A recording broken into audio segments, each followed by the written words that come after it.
It's the curtain raiser to the big one, the grand final in the reserve grade competition between Nth Melbourne and Footscray.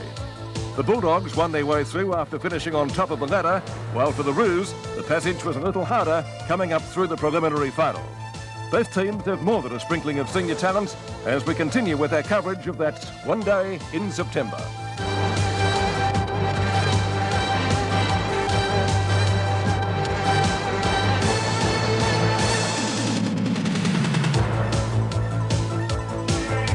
And a very good morning, everyone, for our continuing coverage of Grand Final Day 1988, and what a magnificent day it is in Melbourne so far. I believe earlier in the day it was raining rather heavily down at Portland, but let's hope those showers indeed stay away until after 6 o'clock tonight and the crowd has gone home. We're here for the Reserves Grand Final between Footscray and Nth Melbourne. Footscray, the red-hot favourites, they finished on top of the ladder 2 games clear of Nth Melbourne, and they go into the Grand Final this morning. After the week's rest, of course, they defeated Nth Melbourne in the second semi-final, so indeed they should be the fresher of the two sides. Crowd building up all the time, especially in the members. It's rather crowded. But let's check the season's meeting of these sides, Footscray and Nth Melbourne. In round 4, they clashed at VFL Park. Footscray on that occasion was victorious, 19-18 to 10-12. And they met in round 6 at Arden Street. Interestingly, only a couple of rounds later, Footscray again defeated Nth Melbourne, a rather low-scoring affair insofar as the Kangaroos were concerned. 3-10, they lost that game to Footscray 10-9. And of course, in the second semi-final, as I mentioned, Nth Melbourne getting a little bit closer, 11-14-80 to Nth Melbourne 7-11-53. That was at the MCG only a couple of weeks back. As I said, the crowd building up, especially in the members. If you are a Melbourne Cricket Club member, I would suggest if you haven't started making your way to the ground, you might find seating a little bit hard to come by. In the outer, well, it's rather sparse at the moment, but I do believe outside scalpers are doing a roaring trade. Standing room tickets are being sold at the moment for $40, and scalpers are demanding and getting up to $150 for seats. So they're the ones that are happy at the moment. The car park, as you can see from our aerial of the ground, filling up rather rapidly. And when I came past for the Nth Melbourne breakfast this morning, the cars were coming into the car park again at a rapid rate, and that was about 7:15. So Grand Final Day 1988 is ideal at the moment weather-wise, and we're going to see a top game in the reserves. Peter McKenna and Don Scott are with us in the commentary box, and right now let's go to those two gentlemen to check the lineups of today's 2 Grand Final teams in the reserves.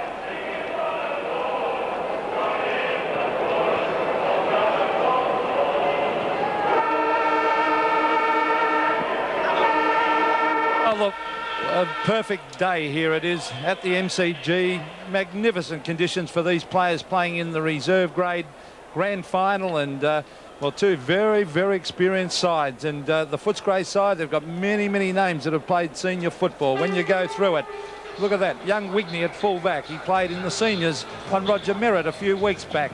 Linton Fitzpatrick's played a number of games in the seniors. Nickel, Ronnie James there in the forward pocket. David Allday, a former Melbourne player himself. And there's little Tony Liberatore.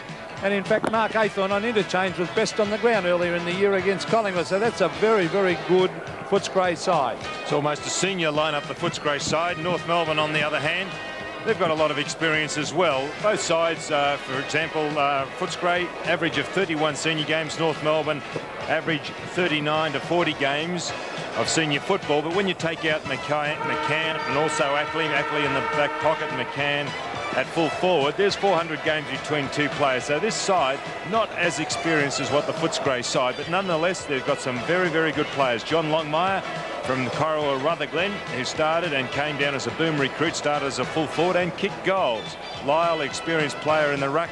David O'Dwyer on the wing, another experienced player, as is Steele. So this promises to be a very, very good game of football.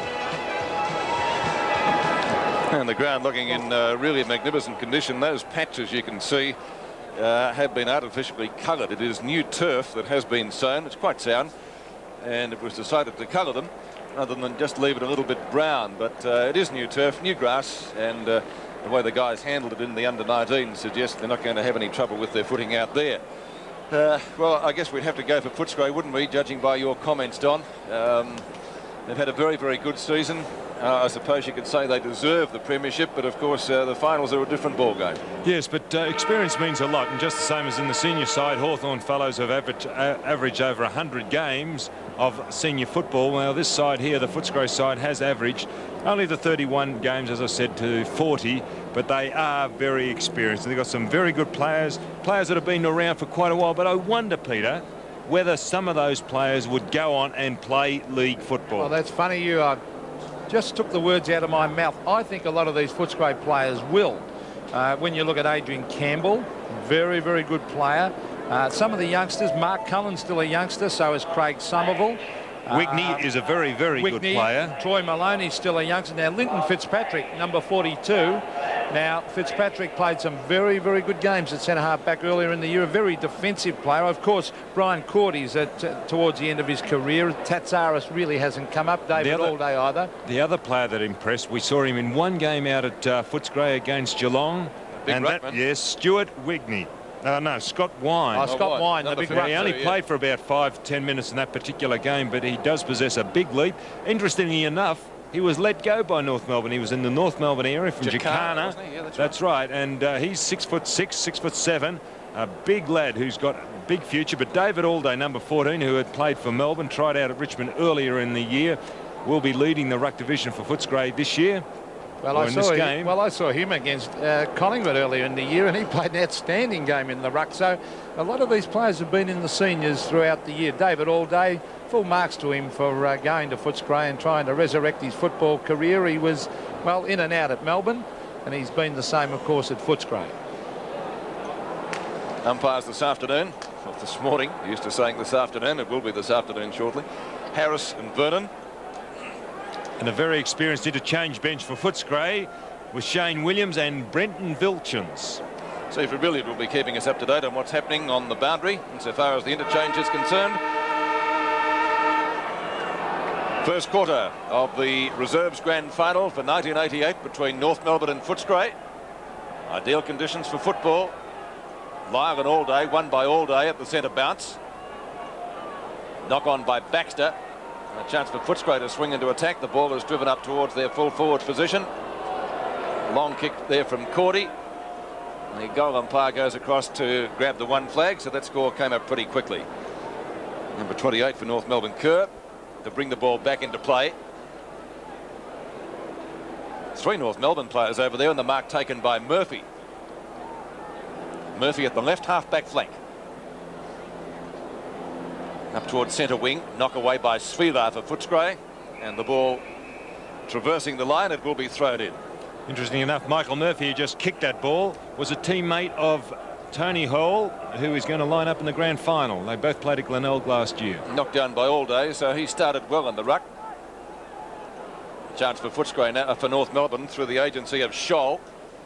Scholl hooks it across the body, knock away by Tatsaris, getting the ball away from his opponent down there, Sean Smith, and it will be thrown in on the practice wicket area, left half forward flank for the Kangaroos. Once again, Lyle and Allday. This time Lyle gets it down, can't find a teammate. Allday was scragged, could have almost been a free kick. Booted back for North Melbourne by Smith. And off the hands of the pack. Will it be out of bounds in front of Love? Yes, it is. And also in front of Irvine. It'll be a boundary throw-in. Well, nothing much happening so far. There's Jason Love. He's played a number of outstanding games, particularly up at the Sydney Cricket Ground a couple of times. There's Jose Ramiro, dragged to the ground. Could have been a free kick. All players going in particularly hard. There's a loose ball to Steve McPherson. He's lost it. North Melbourne. Well, that was Buckley trying to get it. Now he leaves it to Ramiro. A quick kick was up towards McCann. He couldn't control the ball. It's shuffled out. Here's a quick kick coming back for North, right in front of the Footscray goal, but it's been taken by Tatsaris. He's gone wide. He's found Peter Baxter. Further afield it goes. This is Wigney. Here's Stuart Wigney coming down the ground with a long floating kick towards half forward. The ball mark is dropped. Here's Liberatore. He goes to ground. He's lost it. It's at half back for North Melbourne. Trying to crash his way through there was Kerr. McCann's now up on the ball. North Melbourne trying to bring it out of defence as they bring it around And the mark has been taken there for Footscray by Ron James. James centres it. Good play by James. And he's found his man, and taking the mark at centre half forward for the Bulldogs is Stuart Nicol. Now, this will certainly be a score, I would think. It's a fair way out, Peter. Well, he'll only have to kick it from about 42, 43 metres. Should make the distance, I think, Pete. And let's see if he's got the accuracy. A left footer, Stuart Nicol. And slightly off the side of the boot. And through for one behind to Footscray. Kick by Nicol, so 2 behinds to Footscray to open scoring in this Reserves Grand Final. The Bulldogs, fairly warm favourites. They lead by 2 points. Baxter thumps the ball clear. Chance for big Wine to pick the ball up. A wild hand pass comes out in the direction of Steele. North Melbourne gain possession now. Lyle on the end of a hand pass at right centre wing. Wobbles the ball up towards Dwyer at centre field. And that centre field area does look pretty hard too. A chance for Tatsaris, fumbled at the crucial moment. 2-on-1 in favour of Footscray. The ball comes out in the direction of Wigney. A long hand pass. Irvine the recipient. He's gone for a short pass out in the direction of Baxter, who marks just a little bit short of left centre wing. Peter Baxter, McCann and Lyle. Footscray, though, come out with the ball. The numbers are there. Passmore, not Passmore, that was Nicol. He kicked it behind for Footscray. Now it's Libratore. Looking for some tall timber down there in the goal square. A chance for North through the agency of O'Donoghue picking the ball up, and the mark is taken at the 50-metre defence line by Mark Lyle. Lyle wobbles it up towards centre wing. A few nerves out there possibly at the moment. Steve McPherson only had his head taken off. If he did pay the advantage, McPherson took it pretty quickly. Oh, great one-hander. I think that's the big fellow Wine, does it? It was a great mark by the big fellow. He looked a little all at sea earlier in the game. He seemed to be running around the outside of the packs, not really getting into it, but there, using his strength, being held by one hand. Gee, that was a good mark, wasn't it? My word, great strength by the big fellow. So this young lad from Jakarta, he's directly in front. I think we saw him in the game against the West Coast Eagles, Don, didn't we? Spent a lot of the time on the bench there from 35 metres out, and the kick looks awkward, but the result might be okay. It is. It's a goal. Australians love a race.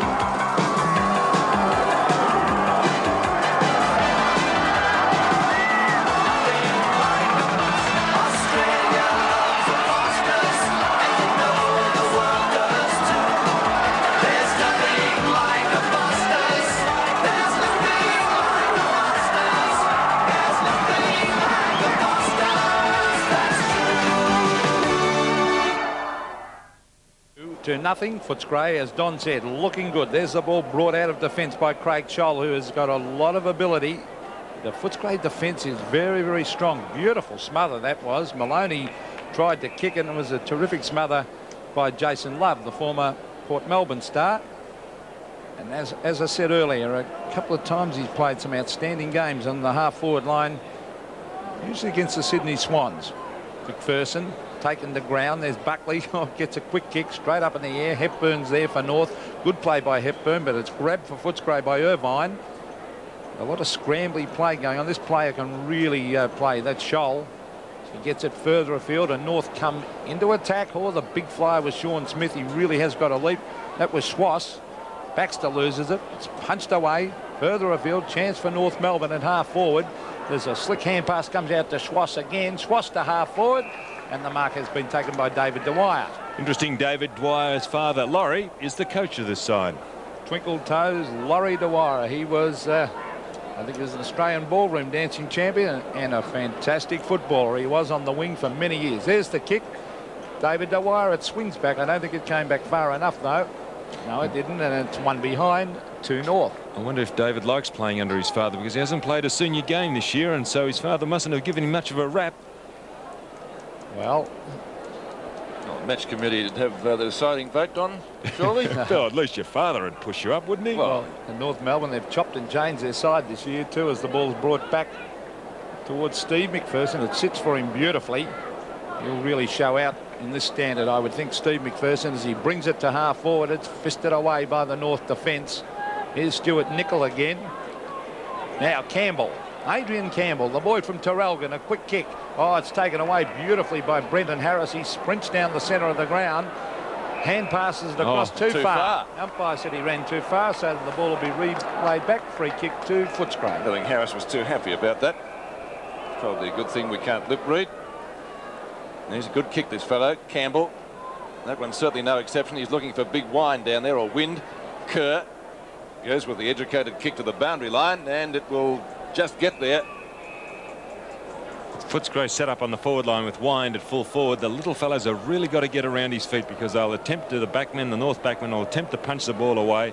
It will come to ground. McCann got the front position down to Ramiro, whose ancestry, I believe, goes to Chilean parts in South America. That's Buckley. Up towards centre field. Mark claimed by Tatsaris. He didn't pay it. This is Maloney, one of only a couple of players with long sleeve jerseys. Irvine.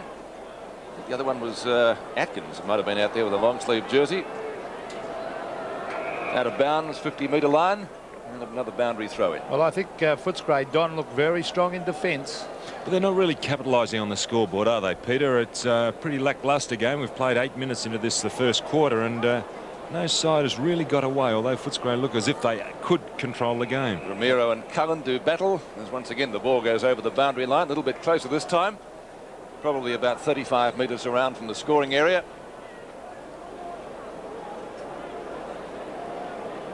All thumped down by Passmore and picked up for North Melbourne by Pickering. That's out of bounds again, so the game hasn't really reached any great height so far. Wayne Schimmelbusch, has he retired or hasn't he? It's a $64,000 question this year. Maybe we'll still see Schimmer back in senior ranks in '89. Picked up for North Melbourne by Jason Love. This kick is a very high one. Dwyer trips over or slips over. His father never would have done that, surely. Maloney. And that's another high kick. Could and will be out of bounds on the full, and it will be a free kick to be taken out there on left centre wing for North Melbourne by Harris, number 38.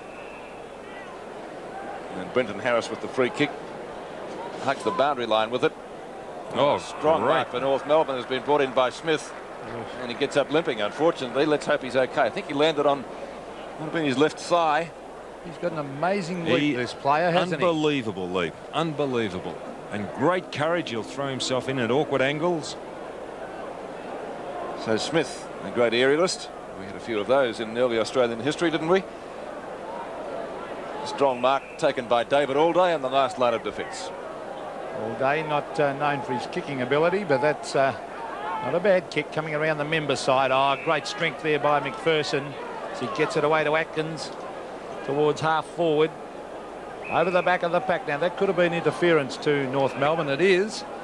And taking the kick will be Robert Kerr at centre half back.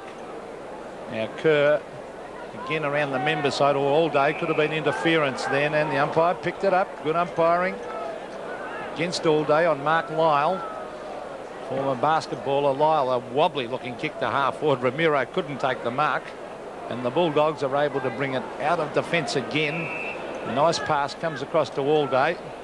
Ron James on the left foot towards half forward. Good strong play by North Melbourne. There's Wigney. An outstanding game against Roger Merritt early in the year. Darren Steele takes it from him, brings it to half forward. Oh, some strong work there in the packs. It's at half forward. David Dwyer's thumped to the ground, but copped one too high, and he'll take the free kick on centre wing. Phil Cronin didn't agree with it. I don't think there's much doubt about it. Well, the umpire could have paid the advantage in that case. Yes, they had a man free in Schwass, but here's Dwyer sensibly kicking it towards half forward, over the back of the pack. Here's a chance for Harris into an open goal. He kicks, and I think he's put it through. Yes. Nissan Nomad outdrives the competition with breakaway 2.4 litre performance, power steering, value price, and Nissan's 2-year warranty. Nissan know-how, building the right cars for Australia. If you need a cleaning service, do what I do. Use the Melbourne Big. It's much faster. The Melbourne Big, the buying guide Melburnians are turning to. It's one goal apiece, and the difference is 1 point in favour of Footscray, the hot favourites for the reserves flag. No one making much headway. Liberatore finally does get his kick in to his credit. The ball thumped to the deck over the head of Campbell, knocked further forward by Buckley for North Melbourne. Wigney gets the hand pass. Atkins, the recipient, out towards right half forward. A chance for Svilar. Some 60 metres out. He's gone for a pass. He looked for the tall fellow. That could roll through. McPherson tried to keep it in play. Obviously it was touched. And one behind. So another point to Footscray. 1-3 to 1-1. It'd be fair to say the game has opened at a leisurely pace. Booting the ball back in as Murphy. Umpire calls play on. And the hand pass for North Melbourne comes out in the direction of O'Donoghue. Out towards Irvine. Can't do much with it. The ball over the boundary line in front of Love. It'll be thrown in centre wing. Maybe we might be a little bit harsh on players of both sides, because quickly looking around the ground, each player is man. They're playing real man-to-man football, and it's hard to get a break when such is happening. Wine knocks it down. He's doing well in the ruck so far to Svilar. Kick not a good one though. It's marked down there. That's Murphy at left half-back flank. And you've got to play in front today. Smith did just that. He's rewarded and he gets up limping again. He got up high even for that simple mark. Smith, 2 marks, 2 kicks off the hands of the pack. No, says the umpire, that's not a mark, so the ball is shuffled out towards the boundary line. Irvine picks it up. They can't really find Tatsaris. It's over the boundary line in front of him. That boundary umpire certainly earning his money so far. And another throw in on centre wing. 12.5 minutes left in the opening term. A little bit down towards the half-forward line for North Melbourne, actually. Maloney's kick was a short one, smothered by the pack. Tatsaris again. He's scragged. And once again, the boundary umpire will be the centre of attraction. Basking in the almost cricket-like sunshine out there. Not as hot as last year's grand final day, mercifully. The players will be happy about that. Very pleasant at the moment. Lyle taps it down. And North work the ball forward. Picked up out there for North by Buckley. Let's kick up towards the half-forward line. Smith this time at the bottom of the pack finds Schwass. He gets tackled pretty quickly. He might get a second chance here. Loses it again. Romero grabbed. Did he have it? I didn't think so. And Jose Romero will take the free kick. Very tempted to say Cesar Romero there. There's another one out there too. Jeff Chandler. He was a very famous... I don't think he's out there, actually. Oh, isn't he? He has been named in the squad. He was in the squad, but I don't think he is out there, Jeff Chandler. Well, but Jose Romero sounds like a Latin lover. Might be. Well, he could be, too, from Chile. And not a long kick of a football normally, Jose, but he only has to kick this one about 30 metres. He's directly in front, and he has split the centre. That was a great goal by the little... Mike Harlem didn't turn his science project in. He turned it loose. The danger is that once you unleash the power, you'd lose control of it. Oh, now we are talking hyperspace. First energy field will go crazy. Is this like when you told us we could smoke banana peels? Chain reaction could start. Oh, you're pulling my zucchini. Weather could change. Weird. And boom! You're all cosmic dust. Uh-oh. My science project premieres Wednesday on 7. 2-1 to 1-3 now in the first quarter. 10 3/4 minutes left. A good start by North Melbourne. They get booted into attack again by Steele. But Irvine in the road takes the mark. Tackled by Love. Or Cullen went for the knock on. Couldn't really find contact with the ball. Scooped out into the open spaces. The ball was booted up towards left half forward flank. Is that a mark to Lyle? It was. And so big Mark Lyle has the chance. I don't think would be in line for stall gift honours, Peter, but... I don't think he'd have any pretensions in that department, but he was a very good basketballer at 194 centimetres. And a good shape too, isn't he? Big fellow. He's working a bit on the iron, I think. 35 metres up, slight angle. The kick looks awkward. Lyle's not happy, and another behind. To North, maintaining their lead. They lead 2-2 to 1-3. Well, North really could do with a top-class ruckman. I think John Mossop's getting towards the end of his career. Now, this guy could make a footballer. He's very tough and determined, Linton Fitzpatrick. Beautiful kick right out towards the half-back line. Atkins was the flyer over the top. There's Darren Steele. A quick hand pass to Buckley. Buckley towards half-forward, but it's fisted away by Peter Baxter over the line right in front of the Melbourne members.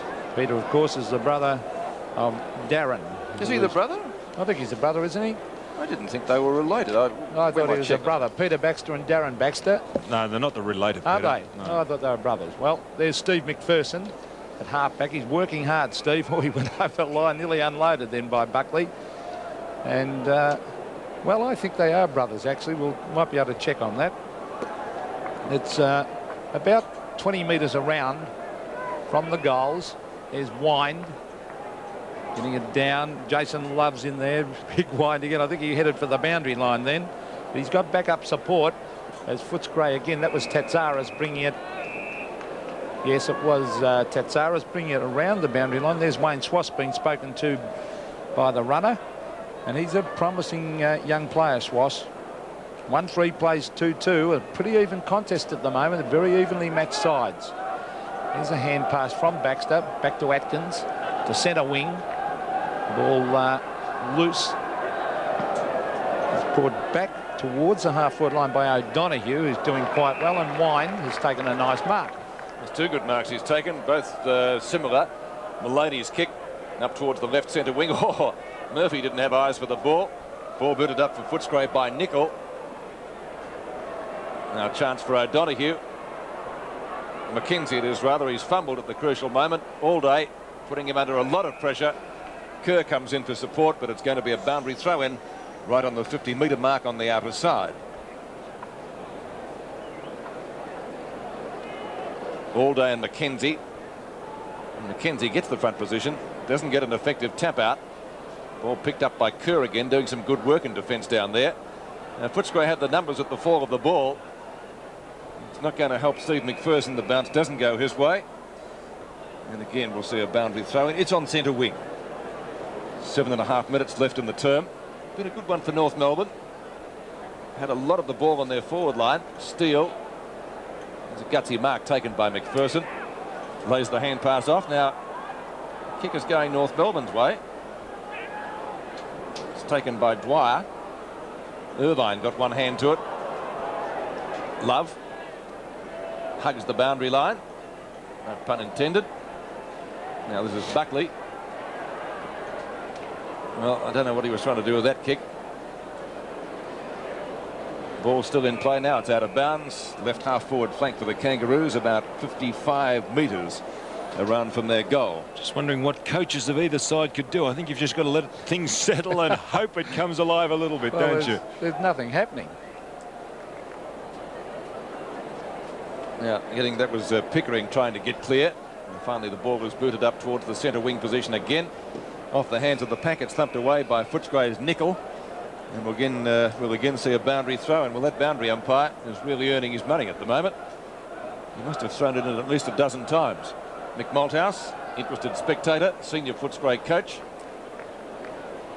Some very good prospects in this side. I tell you, it was also there the reserves coach Rod Austin, who's been mooted as maybe a possible coach for Fitzroy or the Sydney Swans. He's been spoken to, and you all know that. As the ball is brought down towards full forward, a chance now for North Melbourne. A race for the ball. Dwyer is there, but also is Cronin, and Phil Cronin is able to tap it through for a behind to North Melbourne. So the Kangaroos move on to 2-3. A good start to them. So Footscray 1-3, a goal the difference. Out wide, the Footscray player is Gary Irvine. Towards centre wing, he's gone. Nicol was there. It's grabbed by Buckley, a quick kick. And the mark has been taken by Lyle. Lyle at the 50-metre line. Proving a headache for Wigney. Yes, he's giving away a lot of height there, Stuart Wigney. Lyle, a nice-looking drop punt. This is close, but it just drifts back and through for a behind. But North doing most of the attacking. There's Mark Lyle. 2-4 North Melbourne. Footscray on 1-3. Just over 5 minutes left in the quarter. Irvine goes for the short pass, and that's effective. There's Wigney. And Wigney's kick has almost found his opponent at the moment, Lyle, but the bounce doesn't favour him. And Footscray are able to drive the ball up towards their centre wing position. Bulldogs are plenty there at the moment. Comes out to Campbell. Long boot. And the back of the pack, a good mark taken by Mackenzie in front of Allday. Gets the hand pass away for North Melbourne through the agency of O'Donoghue. Strong grab again taken by Harris. from left half-back flank. Harris decides to go long, tries to centre the ball. Cronin was at the back of the pack. Chance for Footscray again as the ball is booted up by Cullen. And North Melbourne now through Hepburn. Get the ball down again to their half-forward line. They've done a lot of the attacking North Melbourne so far in the quarter. Here's Fitzpatrick. Irvine comes in for backup support. Now it's Wigney getting some space that he desires at left half-back flank. He's gone for a short pass. He's picked out Atkins. Long hand pass again. Now this is James, formerly from Williamstown. Made his debut at Footscray at a very young age, I think around about 15 or 16. The hand pass was not a particularly good one. McPherson, I think it's McPherson, yes it is, had little or no chance. Well, that all comes back to the mistake by James. He could have gone onto his left foot, but he decided to keep on bouncing and under pressure gave the handball and it was brought undone. Steele at right half back. Boots at the centre wing. Schwass leading in the race for the ball. Out of bounds, member stand side adjacent to the interchange area. Very frustrating if you're a forward and a fellow up the ground is continually bouncing the ball because you don't know when to lead or make position. North Melbourne leads by 7 points in the opening term of the Reserves Grand Final. Liberatore gets the ball out to Atkins. Up towards the full forward position. Allday got a couple of hands to it, couldn't complete the mark. Steele goes to the boundary line. McPherson having a slight disagreement with an opponent behind the play. Be unusual. How many dust-ups has Steve been in over the years? None, never, ever. Well, it's at half forward. 4 Footscray. Oh, it's taken out again for North Melbourne. Playing well, Mark O'Donoghue in this first quarter. Some good shepherding. Allowed Irvine to knock it away. There's Wayne Schwass, though. He's got it. Good skills, this player. Good player. As Wayne Schwass brings it to half forward, falling over was the North Melbourne player. Smith Tadzaris has grabbed when he didn't have it. He got rid of the ball very quickly and then was held. And the umpire right on the scene. Zeno Tatsaris had a purple patch about a year ago in the senior side, but finding it hard to get back in there. Some strong work there by McCann. Ball forced out wide. Darren Steele charges after it, and he's quite happy to see it go over the line. But been a fairly lacklustre first quarter so far. 2-4 playing 1-3 North in front. And Footscray have made a change. They've got Wind off and brought Shane Williams on, so they're going for a little bit of mobility. Well, Shane's a very good player. He's been at a few league clubs. There's a quick kick by Baxter towards half forward. The mark has been taken down there by McKenzie, who looks a pretty promising player down there. I think he's at fullback at the moment. He's doing an excellent job. He brings it to centre wing. This is Hepburn. And the ball held up in the breeze, a swirly sort of a breeze. Certainly won't affect the result of it. Again, it holds up in the wind. Buckley is the man trying to take the mark. There's Shane Williams that we spoke about a moment ago. A free kick. I think could have been to Shane Williams. I think Shane played also in a Richmond Premiership side. He might have too, and he played. He certainly had a stint at Geelong. Yeah. And St Kilda. At St Kilda too, was he? Can't remember that. Don't know about that one. Must have slipped past our car there. Very quick if it was. Schwass, well, that kick was pretty quick. And Footscray's defence standing firm. Mark taken by James, who relays it to Tatsaris. Tatsaris had a few injury problems. I'm not quite sure exactly what it was or what they were, but that would have been one of the reasons why he hasn't been able to cement a regular place in the seniors. He's a pretty tough customer. Yeah. So a boundary throw in, close to quarter time. We've got just over a minute to go in the opening term. Hepburn and Allday. Allday with the big leap. Hit Buckley on the back of the neck, actually. Atkins farms out the hand pass. The umpire, in the meantime, has given a free kick. And the recipient will be Atkins at the 50-metre defence line. Plenty of distance with that kick too. McCann in front. Haven't seen much of him so far in the first quarter. Harris's kick is a short one. James in front. Now a chance for Maloney. Not a great hand pass. It'll be picked up for North Melbourne down there by Pickering. It's out of bounds again. A little bit of cloud building up towards the horizon, so maybe the forecast of showers later in the day could materialise. Tony Liberatore with the free kick at right half back. Waiting at the back is Atkins. A nice balk. Svilar a little bit slow to get rid of it. Campbell. Svilar again into the forward pocket. The mark for Footscray has been taken by Nicol. Nicol decides to get things moving pretty quickly. That was good play to Cullen. He almost played on, didn't he, Peter? Oh, well, I think the big question was, did he mark it before the siren? I think he did a split second before. Well, it's not the siren, it's when the umpire declares the end of the quarter, Yes, that's right, and it was a very fine line. And, well, he's right in front, Cullen, and should make no mistake with this one. Mark Cullen puts it through. So at quarter time, let's check the scoreboard in the Reserves Grand Final. Cullen going right on the bell, 2-3 to 2-4. North Melbourne leads by a point.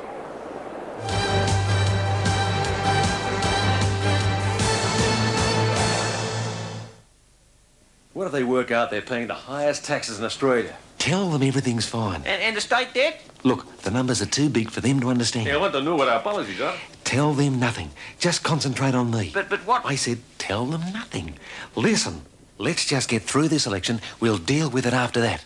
Why won't Labor debate the issues or talk about their budget? Why do they run away from embarrassing questions? Why an election now? What is Labor hiding from us? Authorised by D Camp Liberal Party Melbourne.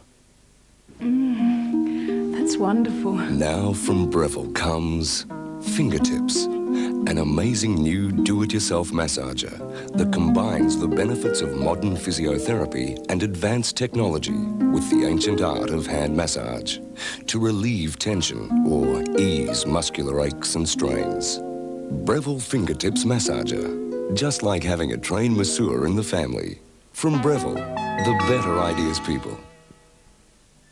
To make a perfect serve every time, you need great control. Like this new NEC microwave oven. Electronic touch controls allow you to time meals to perfection. 5 memories, including pause, offer you versatility as well as speed. And it has the extra capacity for big serves that leave the competition cold. Good game. But this is my favourite serve. It's another top performer from the NEC range.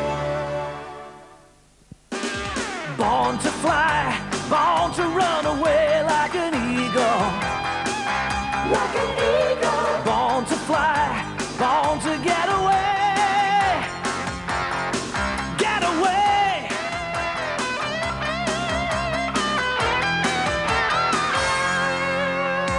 Born to fly, born to get away. I was born to fly.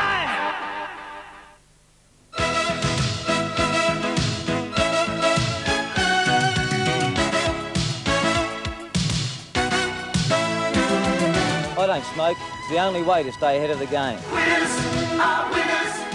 Quitters are ahead. Because when you quit, you're ready and fit to let your body do its best. Let your body do its best.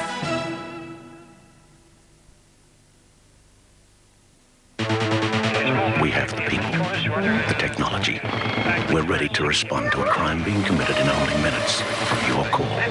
But you must call D24 direct on 11444. On away, VKC. 3 minutes, VKC. Only 4 blocks away, VKC. If you need the police in a hurry, call D24 direct on 11444.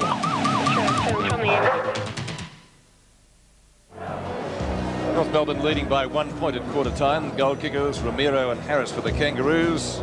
Wind and Cullen for Footscray. Cullen getting one right on the siren. Don Scott, how did you see the first quarter? Yes, well, as we mentioned through that commentary, the first quarter was a very lacklustre affair, and obviously the coaches agreed, especially the Footscray coach. He got Wind off, that's Rod Austin on screen there, and brought Williams on to get a little bit of rain. But then again, I looked around, what changes could you make? I don't think you could make any because each player was being manned up, and it's very hard to get away in that situation when players are manning up. 1 point the difference at quarter time. The main game 3 quarters away. And one of the players we'll be keeping our eye on there. He could be the match winner for Melbourne, Sean White. Recruited from Ireland in 1995, Sean White has proven, for Melbourne at least, to be the best export from that land since the Leprechaun. Sean learned the basics of the Australian game playing the Gaelic code in his home country, and it didn't take long for him to show Demon fans that he could easily adapt to the more physical aspects of VFL football. White came of age in 1987, his clearing dashes from defence stamping him as one man who is a driving force behind Melbourne's return as a football power. And players scattering to take up their positions for the start of the second quarter. Footscray trailing by 1 point. Let's go down to the boundary line, and again, a good morning to Steve Ribble. Good morning, Pete. Thanks very much. As Rod Austin was mainly complaining that his players were a little indecisive and not too happy about the way the throw-ins were coming about either. As for Dwyer, Laurie, well, he was feeling his players a little bit overawed by the occasion. Says, come on, fellas, let's forget the nerves. Let's play some football. Both coaches reasonably happy with defence, but wants them to kick some goals. I think we'll agree with that. Thanks, Steve. Second quarter, 1 point the difference. North Melbourne leading in this Reserves Grand Final for 1988. Steve McPherson tries to barge his way through. Interesting, that bounce. It is certainly getting up in the air. When the umpire bounces that ball, it is rock solid in that ground, in the centre there. Very hard to judge if you're a ruckman. Yes, it bounced about 20 feet, I think, all day with a big leap. Spivak overruns it, gets a hip and shoulder for his trouble. Now Atkins for Footscray. Centering kick, hooks it across his body. A couple of fumbles down there and finally booted away by O'Donoghue. Mackenzie was there, the blonde, number 55.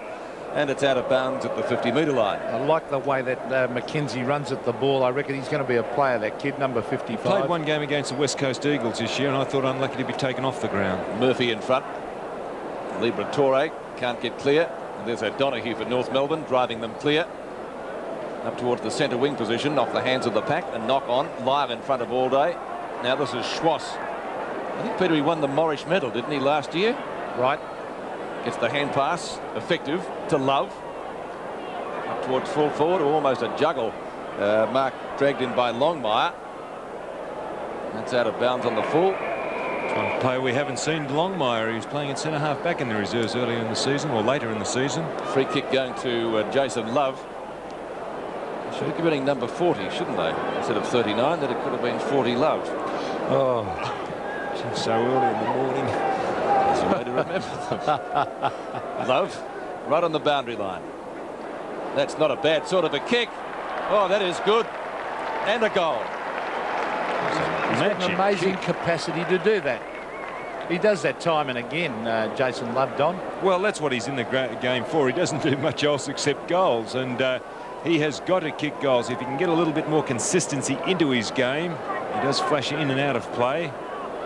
Originally tied to Essendon. I think he tried to make it out at Essendon and then was snapped up by North Melbourne, but has played a couple of games on the forward line for the seniors this year. He was an outstanding player at Port Melbourne before he came to the VFL. Real goal sneak. There's all day doing the ruck work. Steve McPherson was there also. It's knocked away straight to McCann. Well, McPherson in after it again. He's playing well, Steve, and a long driving kick right up towards full forward. But look at that. Good mark. Good judgment, Brett McKenzie. Oh, awkward looking kicking style. He might have to work on that a bit. There's all day over the top. Atkins, a lovely hand pass out wide to Vila. Towards half forward or full forward, in fact. And again, McKenzie there looking very, very good in defence. Over to O'Donoghue.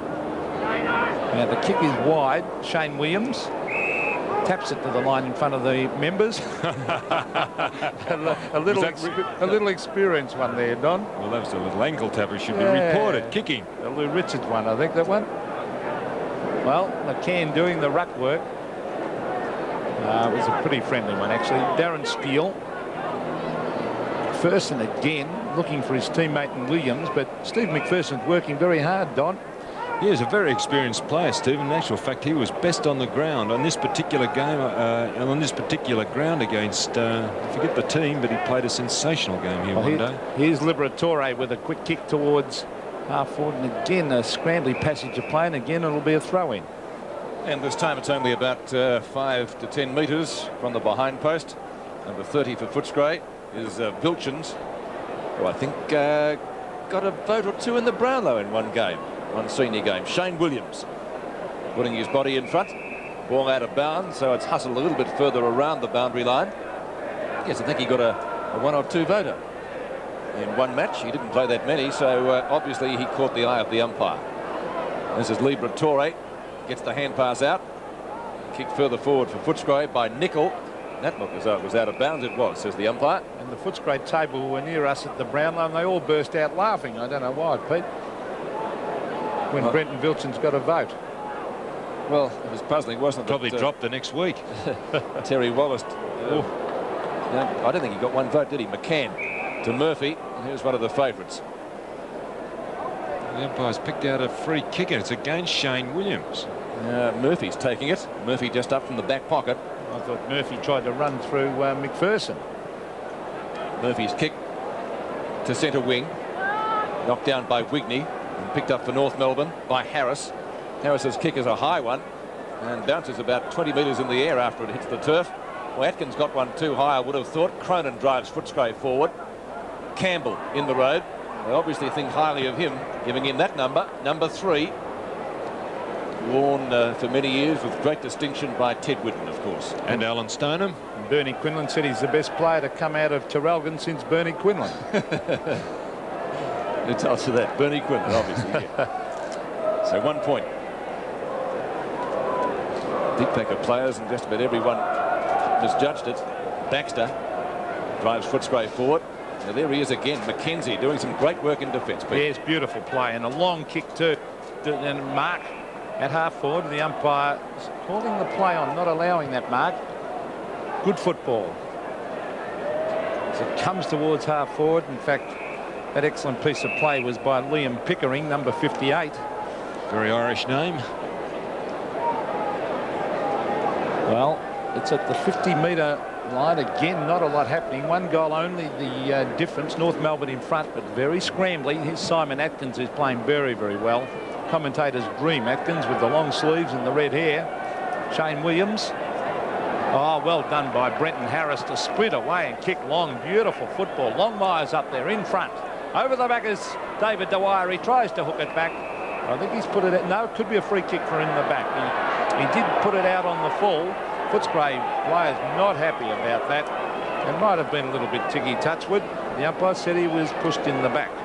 Interesting to reflect on how the ball got down there. A handball too hard by Shane Williams on the ground to Nichol. He should have just patted the ball across. Well, the umpire was right. David Dwyer taking the free kick, shoots and goals. It was just that time of the year. We were a bit stretched financially. So we were thinking of getting by on less house insurance cover. I remember turning the corner, coming home from school, and there were fire engines in the street and smoke. And the kids were very excited. Somebody's house is on fire. It was our house. We were fully covered, thank heavens, and SO rebuilt the house. When I think of what could have happened to us. So North Melbourne taking the game right up to Footscray, and they lead by 2 goals at the moment. Early in the second quarter, Atkins went in solidly, so too did Love. Now Buckley, holding the ball, says the umpire. Now the advantage rule played. It's gone to Cronin, the free kick. Cronin straight down the ground. And Mackenzie at the back. Has he taken the mark? Didn't get first touch, says the umpire. Chance for Footscray again through the agency of Nichol. Is it out of bounds, or is it going to be a free kick? It's out of bounds, certainly. Left forward pocket for the Bulldogs. Nichol with McCann. They nullify each other. Down to Liberatore. Nichol again. It's very scrambly. Covered in there. Liberatore gets it out to Atkins. Sort of almost with that red hair and long sleeves, a clone of Brad Hardy, if you'd like. He won a Brownlow in similar livery, didn't he? Number 3 is Campbell. And here's the chairman of the North Melbourne Football Club, Bob Ansett. There's another early riser for the North Melbourne breakfast this morning. Nichol tries to soccer it off the ground. That almost took a player's hand with him. Cullen grab. It's a scramble at the moment. Steele, put it out of bounds on the full. That is certainly not turning on a threepenny bit. Darren Steele not so happy with himself. North Melbourne made a change, and coming on Anthony Rock, and going off Liam Pickering.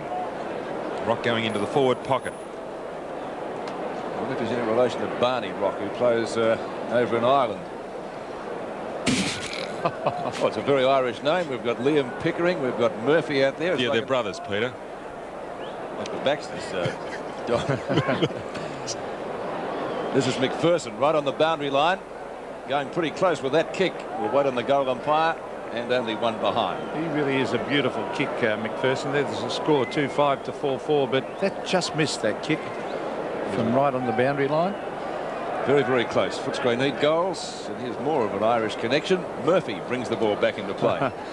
Yes, and they had high hopes for Michael Murphy this year, but might take a year or two to settle down to our way of football. Well, there's the quick kick for Footscray, and that is by Nicol. A great-looking snap. It's a goal. That was a magnet. Australians love a race.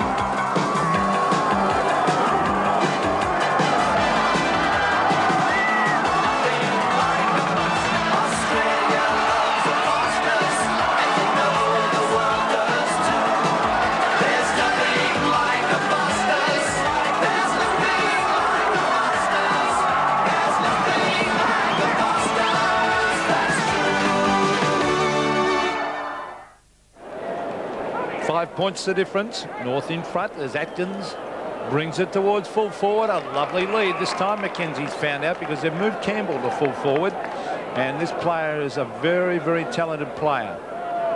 First bit of really constructive forward play we've had, isn't it? Lovely to see, isn't it, when the guy delivers it like that.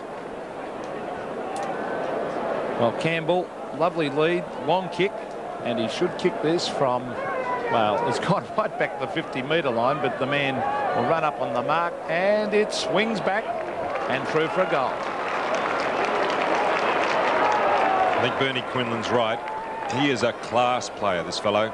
I think you could teach him a bit about kicking. I know it was a goal, but I shook my head when he put it onto the boot because I thought it was going to go through for a behind. Well, it did go right to left, didn't it? And we watch here on replay, and there's nothing a fullback can do when there is a pass delivered in such a way. And that actually did swing through the air like a golf shot. Did it ever. And that young Atkins has got terrific natural skills, that Simon Atkins, number 23. Back into the centre, so Footscray is starting to get their act together. We can't say belatedly, still in the second quarter, but the game's sort of hotting up a bit as Shane Williams drives Footscray forward. Up towards Campbell again. Came out with a full head of steam. Steele goes for the hand pass. The recipient is Kerr. Liberatore was late on the scene. Chipped into Dwyer. Then turn on to Buckley. Buckley from right centre wing. Down towards full forward. And a good passage of play sees the mark for North Melbourne taken by Longmire. Well, he's another class player, and he also comes from the Murray River area. And in actual fact, my grandfather played for the club Rutherglen, and they have now combined with Corowa and call themselves Rutherglen Corowa. Trivia in abundance this morning, Don. Down towards the goal. That looks pretty good, and he's put it through. Presenting Nissan's award-winning four-wheel drive freedom machine, Pathfinder. It's a beachcomber, a mountain climber, a highway cruiser, bush hiker, night stalker. Come and drive Pathfinder. Nissan Pathfinder, now with even better performance. Now in 2 exciting models at your Nissan dealer. Nissan know-how, building the right vehicles for Australia. And there's the score, and still 5 points the difference. I just thought Don was going to tell us what Longmire had for breakfast any moment. The ball's at half-forward. This is Tadzaris for Footscray, bringing it out on the left foot. Oh, almost a good mark to Kerr, but Cullen charges after it. He's a left footer as he hooks it back. Now, Campbell at the back, Mackenzie at the front, and it comes off the hands of both players. Now, both those guys in future years you might see in the seniors regularly, Campbell and of course his opponent Mackenzie. McCann, I wonder if this will be his last year at North Melbourne, Don. Well, he's been very disappointing up to date, hasn't he, Stephen? Well, there's Kerr trying to bring it away. Cullen hooks it back to the pocket. Murphy is there. He'll probably head for the boundary line. No, he doesn't. He gives it straight to Liberatore, who tries to centre it. The bounce will probably beat Darren Steele. It does over the line in the forward pocket. Well, interestingly enough, 10 years ago to this day, Stephen McCann was playing in a senior grand final for North Melbourne. Well, I think a lot of people forget that he did play a number of outstanding games also for North Melbourne. A lot of people remember his bad ones as North bring it out of defence wide, and the mark has been taken by Brenton Vilchins. Vilchins, number 30. From right centre wing, centres the ball. And the mark to Baxter. And the sun's gone behind a cloud. Overcast creeping in now. Let's hope it stays fine for the big one. Peter Baxter from half forward. Over 50. punt will be pretty close. Now, was that touched? What in the goal umpire for this? What's a goal? Gee, I didn't think it'd make the distance then, because he really did get underneath that, Peter Baxter. He got close to the man on the mark, right on the 50-metre line, and I thought, well, he'll struggle to make the distance. The ball went very high. Now, here we go. Watch this. He got very, very close to the man on the mark. The ball holding up there. The congestion of players. And actually, everybody must have missed that. I thought someone would at least lay a hand to it. The North player tried to palm it through, but had he just laid a hand on it, would have been okay. 1 point the difference now in favour of Footscray. They hit the front after that goal to Baxter. Now, high tackle, that was on Wigney. And Wigney should take a free kick at midfield. Comes from, I think it's Leon Gather, isn't it, Don? Yes, they operate a farm next door to the Wallaces. Good dairying country down there. Wigney's kick drops a little bit short. Liberatore gets the hand pass out. And the snapshot at goal for Footscray by Cordy was off target. One of the more experienced players in their lineup. 5-6 to 5-4. Former Victorian Premier, Sir Rupert Hamer. With his Hawthorn tie on. Yes, mad Hawk fan for many years. Harris gives the hand pass out to Steele. North Melbourne go forward again. Ball driven up towards their left half forward flank. That was by O'Donoghue. And ball out of bounds about 65 metres from goal. He's played well, Mark O'Donoghue, number 49 in defence.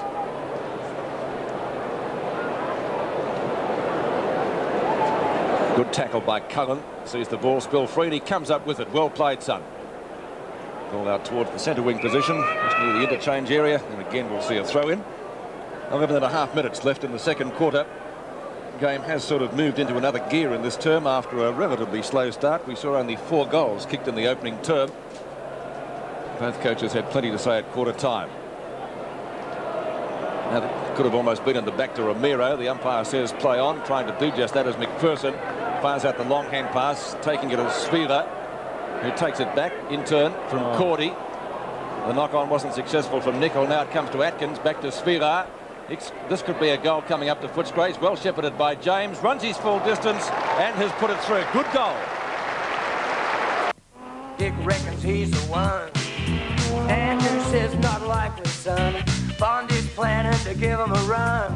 They all want to be Dewey's top gun. Larry reckons this will be fun. George knows there's a job to be done. Brocky wouldn't mind another one. Everyone wants to be Dewey's top gun. The Tooheys 1000 continues the tradition of Australia's great race. Be at Bathurst October 2nd and find out who's going to be Dewey's top gun. 42 now to 34. Great goal by Svila. North Melbourne swing into attack. They need the quick reply if they can. They led at quarter time by a point. But Footscray through Cronin get out of danger. He's got Mark Cullen on centre wing. He had to wait underneath that. Schwass was the big flyer to punch it away. Well, look at the pace of big Mark Lyle there. Got a picture on the wall that moves faster than him. There's another pacey player in David Allday. Now, North Melbourne bring it out of defence to half-foot. The mark was dropped by David Dwyer. Should have taken that one. This is Cronin, Phil Cronin, formerly, of course, of St Kilda. Shane Williams does well to break away. Beautiful pass to Baxter. Oh, he might get run down here, almost, but he gets the kick in. Campbell in front of Mackenzie. Good use of the body. Oh, ridden into the ground was Mackenzie. This is Liberatore getting it out to Villar again. Back it comes. He was looking for Liberatore. Let's see if he can get it. Oh, great play, Atkins. Beautifully as he gets it to James. James will straighten up. Hand pass to Cordy. Cordy into an open goal. Great team play. So 2 good goals done by Footscray. Oh, word, they had a lot of options in that attack on goal and all set up. Yeah, I must agree with you, Peter, about Atkins. He has got amazing ability, but why hasn't he got a senior game? That is the interesting question. We see there James now across to Cordy. Good play, Footscray. Has he played any senior games, Don? Simon Atkins? Quickly look down. No, well, he's played 3 and they were all last year. Didn't play anything this year. Well, I think he'll play a few next year. Looking at his skills today. Well, he's had 10 kicks. Well, he's a good player. There he is on screen with the red hair. 48. Plays 34. So Footscray just starting to get on top with 9.5 minutes of play left in this second quarter. They really are teaming well, and Liberatore looks as though he's copped one under the eye there. Should wipe it all over his face, look a little bit more ferocious. Well, at that height, you're bound to cop plenty around the head. There's Brendan Harris with a quick kick towards half forward. Sean Smith, the high flyer, gets onto the left foot. He was looking further afield. Now it's a chance for Cronin. Oh, he's lost it. Charging after it for North is Anthony Rock. He's on the boundary line. He hooks it back towards the goal square. Some pushing and shoving. Over the back is Dwyer. Onto the left foot. Oh, smothered beautifully down there. Oh, Ramiro ran into the post, but what a good smother that was by Gary Irvine, number 47. And those clouds looking rather threatening out towards the west now. It's getting very dull. It is, isn't it? Not the game. That's hotted up. Let's hope it stays fine for the big one.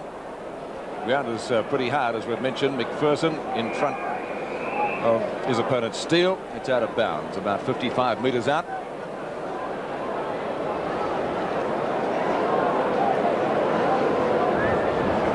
All day with Hepburn.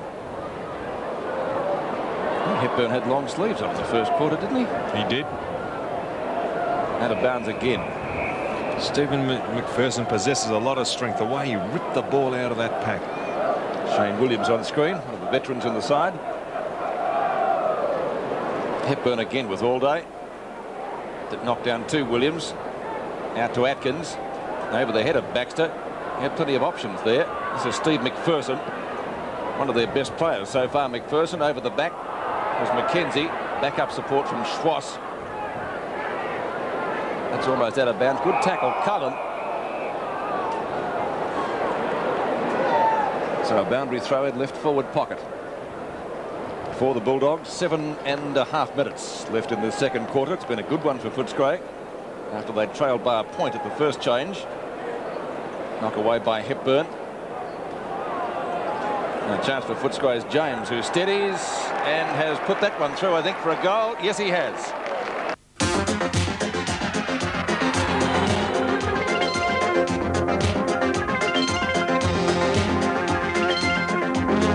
A world of beauty, mystery and wonder.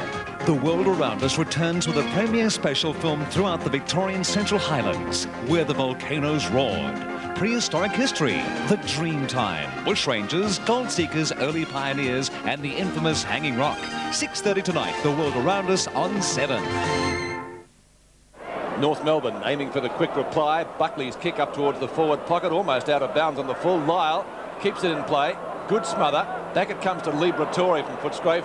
Bulldog players in numbers, and it's hustled over the line by Fitzpatrick. Well, Stephen McCann's only had the one kick.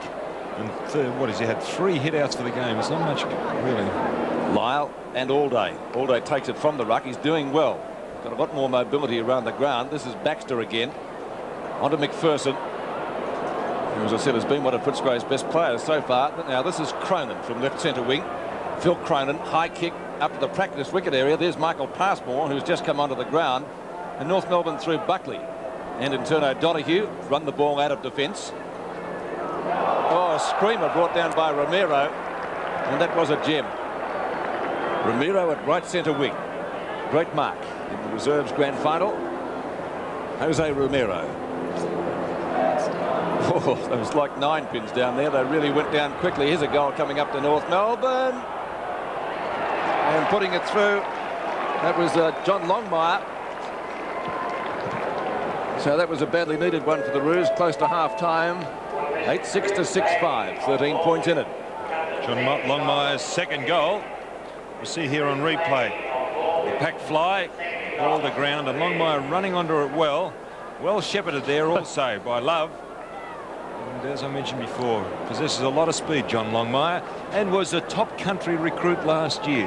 And looking at that bounce reminded me of those famous bounces of Ray Gabelick many years ago in the 64 Grand Final. They went all over the place, and so did that one. There's Cullen, the quick hand pass. This is Murphy. Oh, caught one around the head. That was ignored. Hand pass comes out to Shane Williams. Onto the left foot he goes. And now one-on-one again. Campbell should mark. He can't do so. Over the back. And in fact, it's just beaten Ron James over the line for a behind. But good contest down there by Campbell against McKenzie, but Footscray looking good. 8-7 to 6-5. Certainly looked the better side in this quarter. There's Ron James. Played in the Williamstown Premiership side at the age of, I think he was 14 at the time. Half-back, that's a good mark.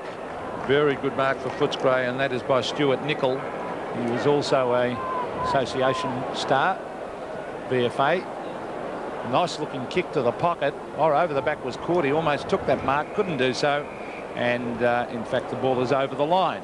Brian Cordy, of course, one of 3 Cordy brothers. And I think they were from Terrelgan too, up in the Latrobe Valley. And also Kelvin Templeton. Yes, so they've produced some good players. There's O'Donoghue, who's been excellent player today. Nicol trying to punch it away. Kerr's in there. He's got it. Oh, gets out of that well, Robert Kerr, and brings it wide. Baxter charges after it. He's got to sit underneath this one. Harris is there. Some good shepherding there by Wine. Allowed Baxter to come through and bring it towards half forward. James waits over the back. Here's a chance for Svilar again. And he telegraphed that one, made sure the umpire saw it. It'll be a free kick to number 46 for Footscray, and that's Michael Svilar. He's already kicked 1 goal.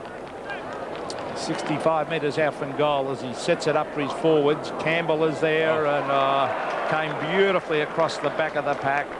This is Adrian Campbell and took a lovely mark. Just better judgment, but just still watch the athleticism, the spring that man's got. He is a player of the future.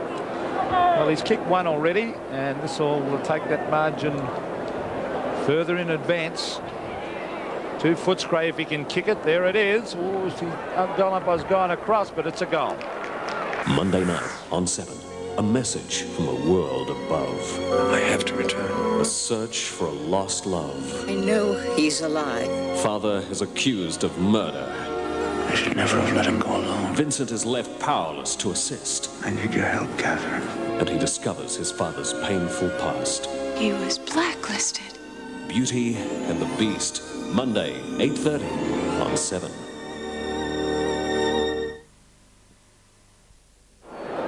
And it gives a 20-point lead now to the Bulldogs. It's 20 up and 20 down, that kick. Still aerial ping-pong in midfield. Finally booted away for North Melbourne by Hepburn. Up towards their left forward pocket. They need a goal before half-time if they can get one. Cronin will try to see it over the boundary line and succeeds. 3 minutes 10 left in the quarter.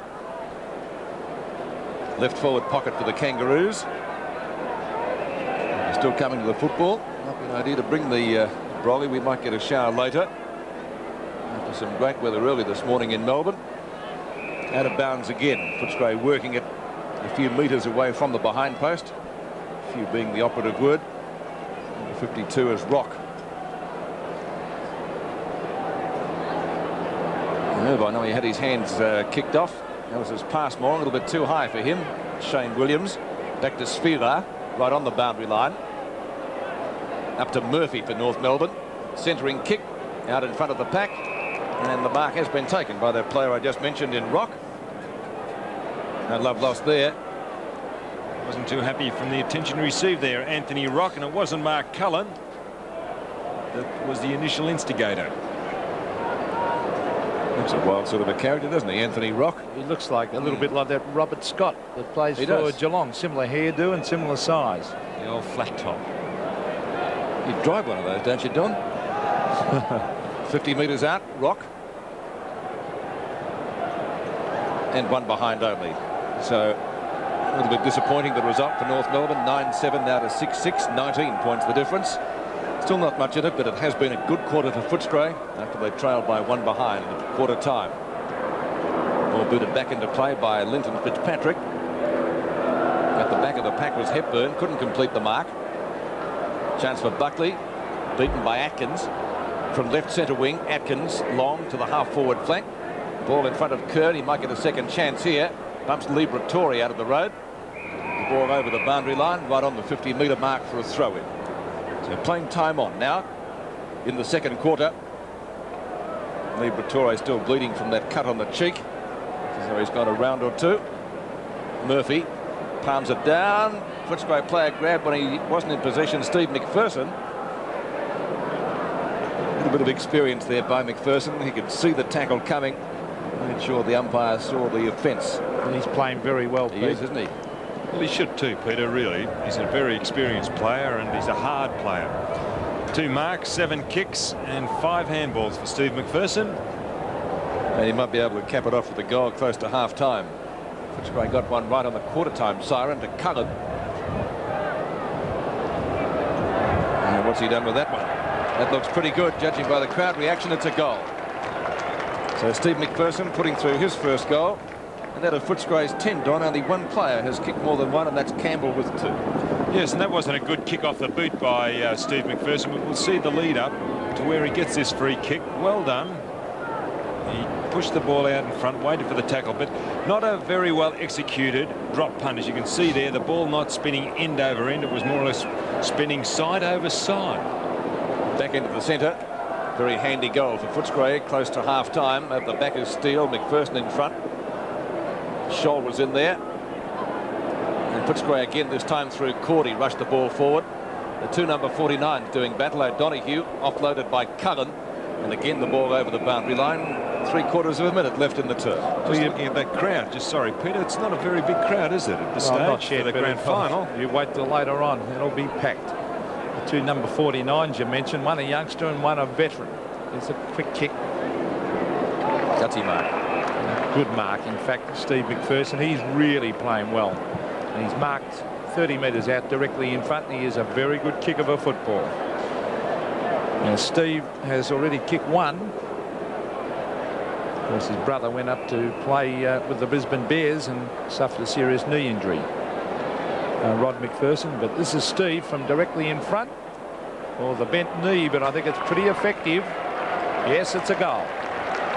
2 goals to McPherson, and both coming in the last 2 minutes. So a valuable break for the Bulldogs. And we've only got a few seconds remaining before half-time. Here it is again. Well, isn't it interesting? Stephen McPherson hasn't done the copybook thing, but he's nevertheless been very effective as far as the end result is concerned. As Peter mentioned, the bent knee as he kicked that ball, I thought he got underneath and chipped it in. Should always follow through the ball, but Stephen didn't on that occasion, but he still had the desired result, a goal. 3 seconds to go before half-time. A handy one for Footscray right on the siren virtually by McPherson as the ball goes up towards half-forward for the Kangaroos, chased by Pickering.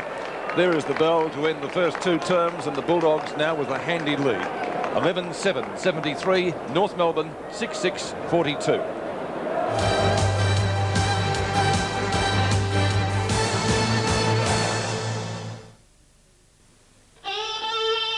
The new 1.8 Nissan Exa. Is it a Targa? Is it a coupe? Or is it a cabrio? Absolutely. The new 1.8 Nissan Exa. It's out of the ordinary and out of sight. Nissan know how. Building the right cars for Australia.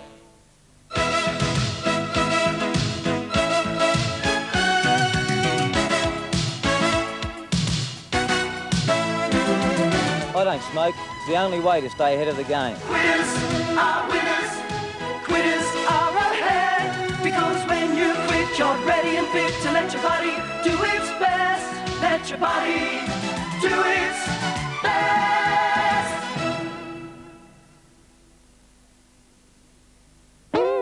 Hey, babe.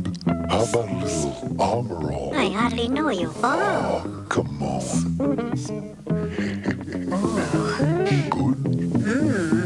On them dials. Oh, yes, please. How about those cute little bumpers? You're not getting up to funny business. Protect your car's sensitive areas from sunburn with Armor All Protectant. And keep them looking like new. It's the annual review of NEC computers, and it seems they're still the world's biggest manufacturer of integrated circuits. They're still one of the world's top 10 computer companies. And here to report on the Australian market is Mr. Okamura.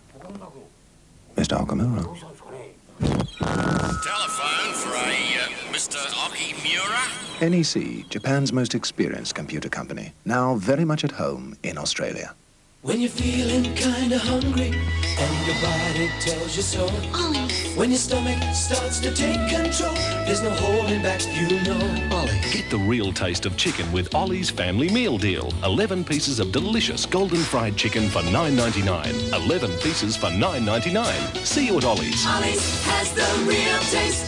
Drive-through meal or snack. The real taste in chicken. We know you'll be back. Ollie's. 7 Nightly News.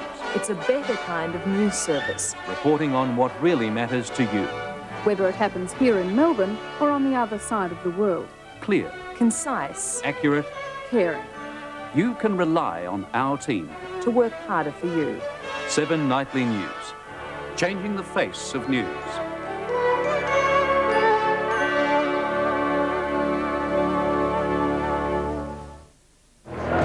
And as you can see by the quarter-by-quarter scores, an excellent term for Footscray. They booted 9-4 to 4-2 to lead at half-time by 31 points. 2 to Campbell, 2 to McPherson for Footscray, their major goal kickers, and for North Melbourne, John Longmire has 2 goals. Grand Final day, 1988. So it's appropriate on this one day in September. Let's look back now on what happened on Grand Finals past as we check on NEC Fantastic Footy Flashbacks. Footy Flashbacks are proudly brought to you by NEC Computers, Communications and Home Entertainment. Barry Breen has been involved in some drama lately, taking over as the Swans general manager. But nothing like this moment of drama in the 1966 Grand Final. This kick gave St Kilda a 1-point lead over Collingwood in the dying seconds and took the club on to its first ever premiership. St Kilda in front. The 67 Grand Final was acknowledged as one of the greats, and Tiger champion Royce Hart helped his side to victory over Geelong. Speaking of great marks, what about Alex Jesaulenko in 1970? But that Grand Final will be remembered best for Carlton's Lazarus-like comeback from a 44-point half-time deficit. Ted Hopkins kicked 4 goals to be the hero before quietly slipping back into football obscurity. Exactly the same. There's Teddy Hopkins and 1 year later, Hawthorn beat St Kilda to win the flag, but Peter Hudson still rues his chances of breaking Bob Pratt's goal-kicking record. Number 151 just wouldn't come. He either kicked into the man on the mark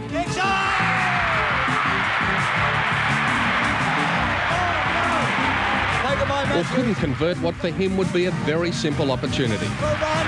He steadies. He kicks. Oh, my God, he's missed it. Oh, look at him. 1975, and it was the greatest day in the 50-year history of the North Melbourne Football Club as it crushed Hawthorn to win its first ever premiership. That's a 4th goal, the brightest. When Barry Davis accepted the cup, it began a celebration at Arden Street which lasted for weeks. Background to North climb up. Collingwood and North Melbourne played out only the second drawn Grand Final in history in 1977. The Magpies' Twiggy Dunn marked deep into time on, and the football world held its breath as he lined up the most important kick of his distinguished career. Collingwood played over 200 games, fires for the goals. And he's put it through and scores. North Melbourne went on to win the replay 7 days later, but only after Collingwood's Phil Manasseh produced what is arguably the greatest individual effort ever seen in a grand final. Takes the handball, no pain for handball. He won't give it Manasseh. He's going to shoot the goal. And he's put it through. And while Manasseh's effort proved all in vain, this piece of play from Wayne Harms in the 1979 Grand Final against Collingwood gave Carlton the flag. Harms called on his last reserves of energy to follow his own kick and tap back to Ken Sheldon, snatching an amazing Grand Final victory. Lee got a knockout. In 1980, it was defeat for the Magpies yet again, this time at the hands of Richmond, and in particular, Kevin Bartlett. The Little Tiger champion booted 7 goals to equal the Grand Final record as Richmond sailed to a crushing 81-point win.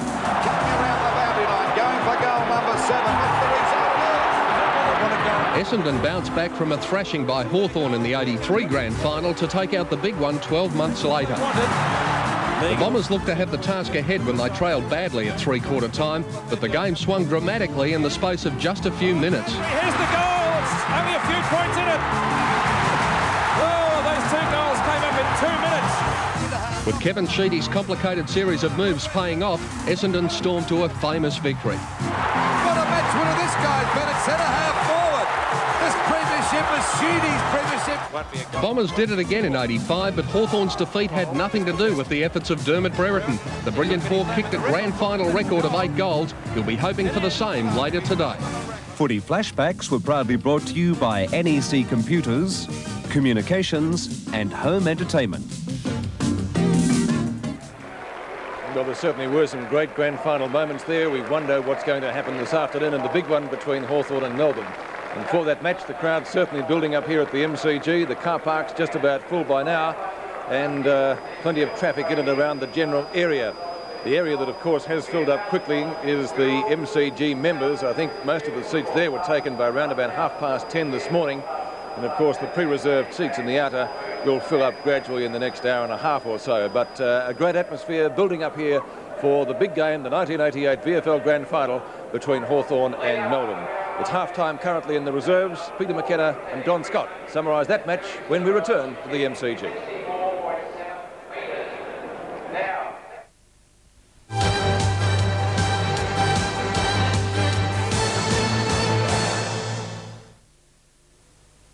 We stood with you through the bad times, and we shared in the glad times. We're Australian through and through. We're FAI, car owners mutual, and we look after you. Yes, we've been proud to play a part in the growth of this great land, with insurance to depend on.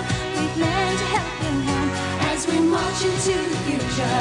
Nation proud and strong, we can rely on FAI, marching right along. So for the best insurance cover, now's the time to fund your car, your life, your boat, your van, and the family home. Call FAI, car owners mutual, and we look after you.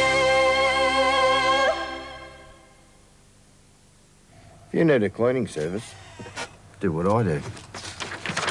Use the Melbourne Big. It's much faster. The Melbourne Big, the buying guide Melbournians are turning to.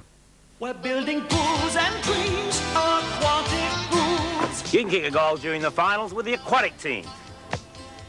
That's right, Bob. If you order a pool during September, you'll be swimming by Christmas. Aquatic guaranteed. And we'll even hand pass you a special bonus offer. Solar heating absolutely free. Now that gets high marks. Don't just dream it, do it. See Aquatic now. We're building pools and dreams, aquatic pools. What do the Bulldogs say to drink driving? No. No.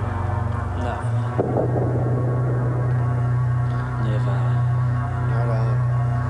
No way. Forget it.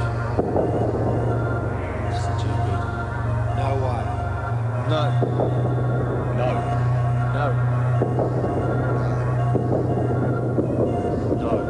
Say no to drink driving. That's our company boat. Oh, very impressive. Fill the bilge? Yeah. I even wound up the winch. King G Permanent Press handles anything with style, which helps when you're dealing with the public. Looks like 2 trips. Who asked you, fella? Were you worth a second today? Look, I run this place. I don't want accidents. Don't backchat me, I know boats. Do anything else for you? King G Permanent Press handles anything with style. With our new advanced Super N system, Budget can provide the fastest airport pickup in the world. But we haven't forgotten good old-fashioned service. So if the phone rings more than 5 times, we'll still give you $5 off the cost of your rental. Thank you for calling Budget. That's the shot from a camera mounted high in one of the light towers here at the MCG, and it's rather interesting too. You can see the clouds and the shadows from them scudding across the surface of the arena. So a little bit of overcast here at the moment after the brilliant sunshine we had earlier in the day. In the reserves game, it's half-time. Footscray leading by just on 5 goals after they trailed by a point at quarter time. Gentlemen, much better effort by the Bulldogs in the second quarter. Yes, but I don't know really how they got there, Peter. I know they did it on the scoreboard, but it really still is a lacklustre game. Well, maybe I'm wrong, but... Well, 9 goals a quarter, that by Footscray, and I thought that Hawthorn and McPherson just took over the whole game, and a lot of their players really picked up, and I think a lot of those experienced North Melbourne players have been very, very disappointing. You see Steve McPherson there and young Svila, he did pretty well, but their backing up and team play was tremendous, whereas North was virtually non-existent. Well, they really, it wasn't classical goals, were they? Grafted for their goals, Footscray, and they've got the experience, and this young fellow is a player of the future, and Liberatory will come in here.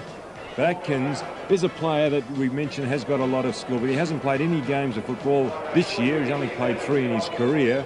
Maybe he's just looking at him, he looks a little bit fat. Maybe he's a bit of puppy fat. He might have to train harder. Puppy fat, though? Yes, well, no muscle definition, no. Peter. This is the one by James. Bad hit out by Hepburn. Should have more or less gone to the boundary, just closed his fist, but he doesn't play in the ruck. Hepburn, he mainly made his name as a forward.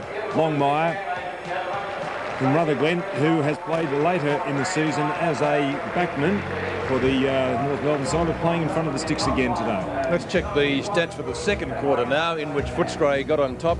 They booted, I think it was 9 goals odd to 4 for North Melbourne. So certainly on top in the kicks department, 24 handballs to 14, and the shots at goal, 13 to 6. And for the bottom line there, that gives them a lead of just on 5 goals. So Footscray doing it pretty well, the hot favourites in the Reserves Grand Final. We'll take a break, back with more action from the second half of this game in just a moment.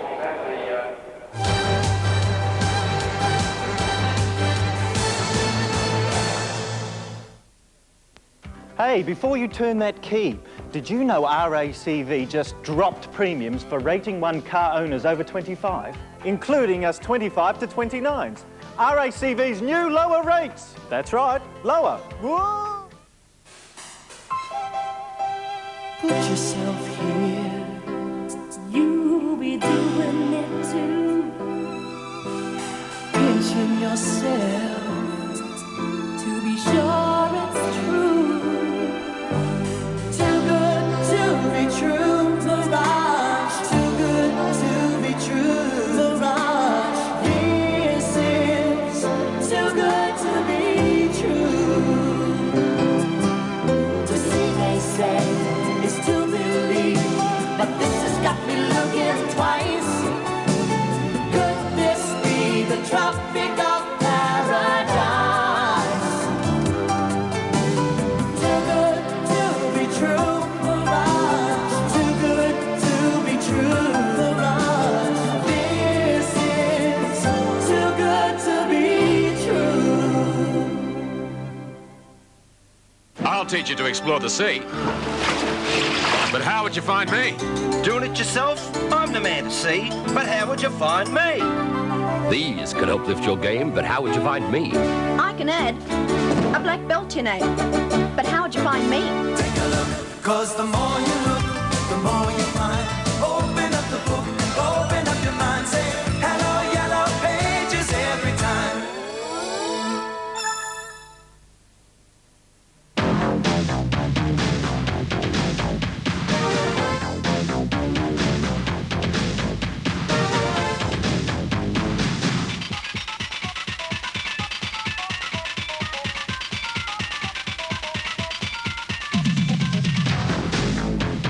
Now for real king-size refreshment, you can get into the big 500 ml bottle as well.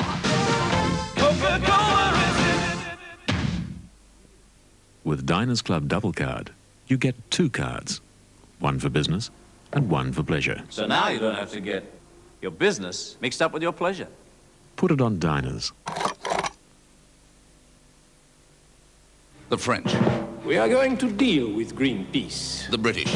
The New Zealand government has to know. The Americans. They don't want our warships. They don't get our intelligence. Did they conspire to keep New Zealand in the dark? Now, I believe this was a cold-blooded, premeditated hit. And yes, now it's murder. The sensational Australian miniseries that tells it straight. You've compromised the security of my country. Because the truth is more bizarre than any fiction. Jack Thompson and Brad Davis. The Rainbow Warrior Conspiracy. Coming soon on 7.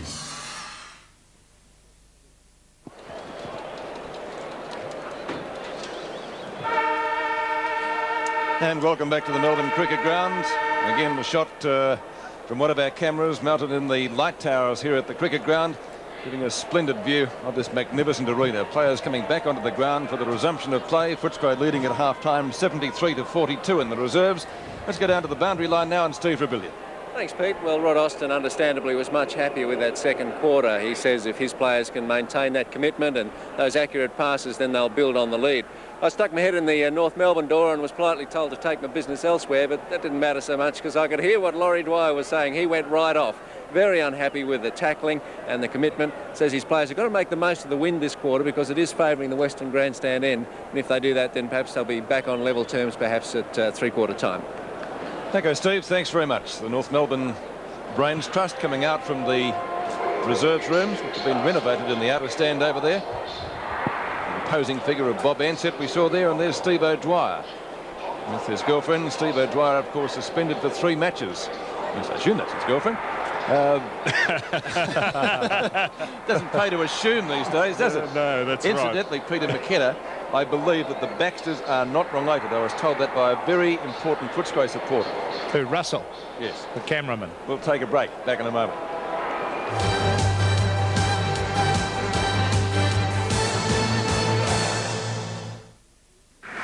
In Home and Away, 4-week-old Martha Stewart of Summer Bay has been missing for 5 days. in the crisis, Ruth discovers a conscience. I'll never get Martha back. It's my punishment. She is forced to grow up overnight. Didn't know how it was going to feel when Martha was born. Didn't know I was going to love her. She can't even feed properly. Brett won't know how to do anything for her. The situation is critical. I heard what the hospital said. She could die if she doesn't get proper care soon. Brett hits the panic button. Monday at 6. I need a doctor. On 7. Fast.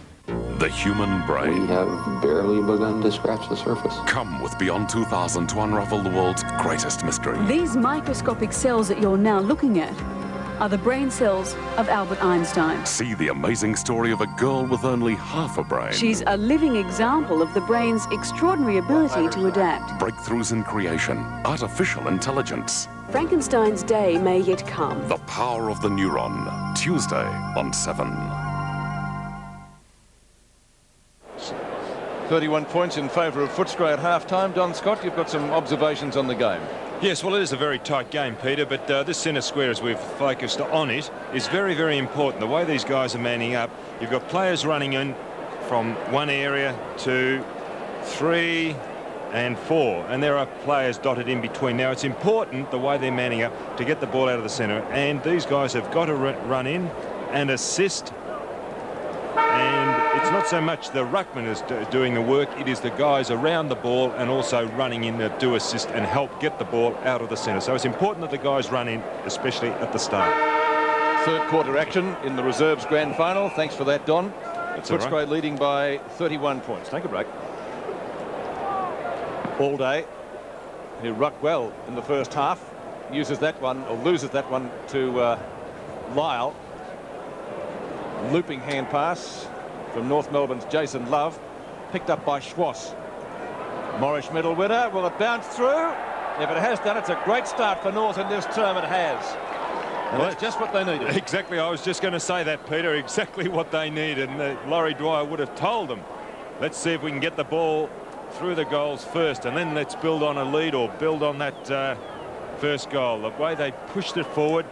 And Schwass reminds me of a player that I used to play against. In actual fact, he played in 1978 Premiership, Peter Manane.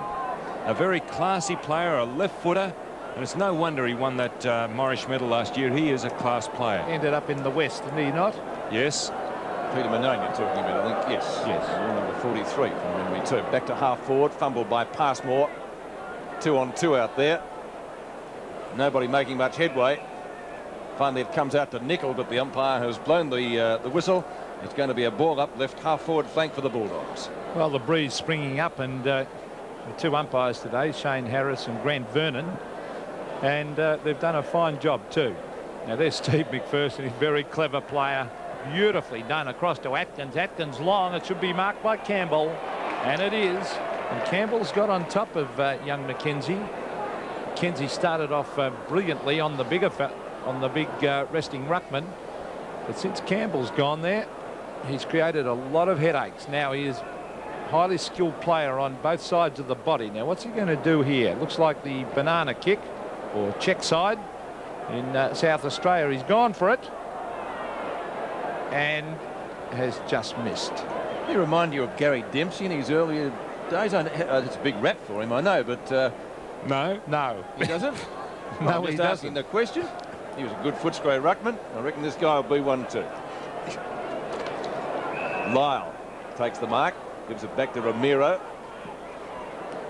That's 20 up and 20 down. Thumped into the arms of Passmore.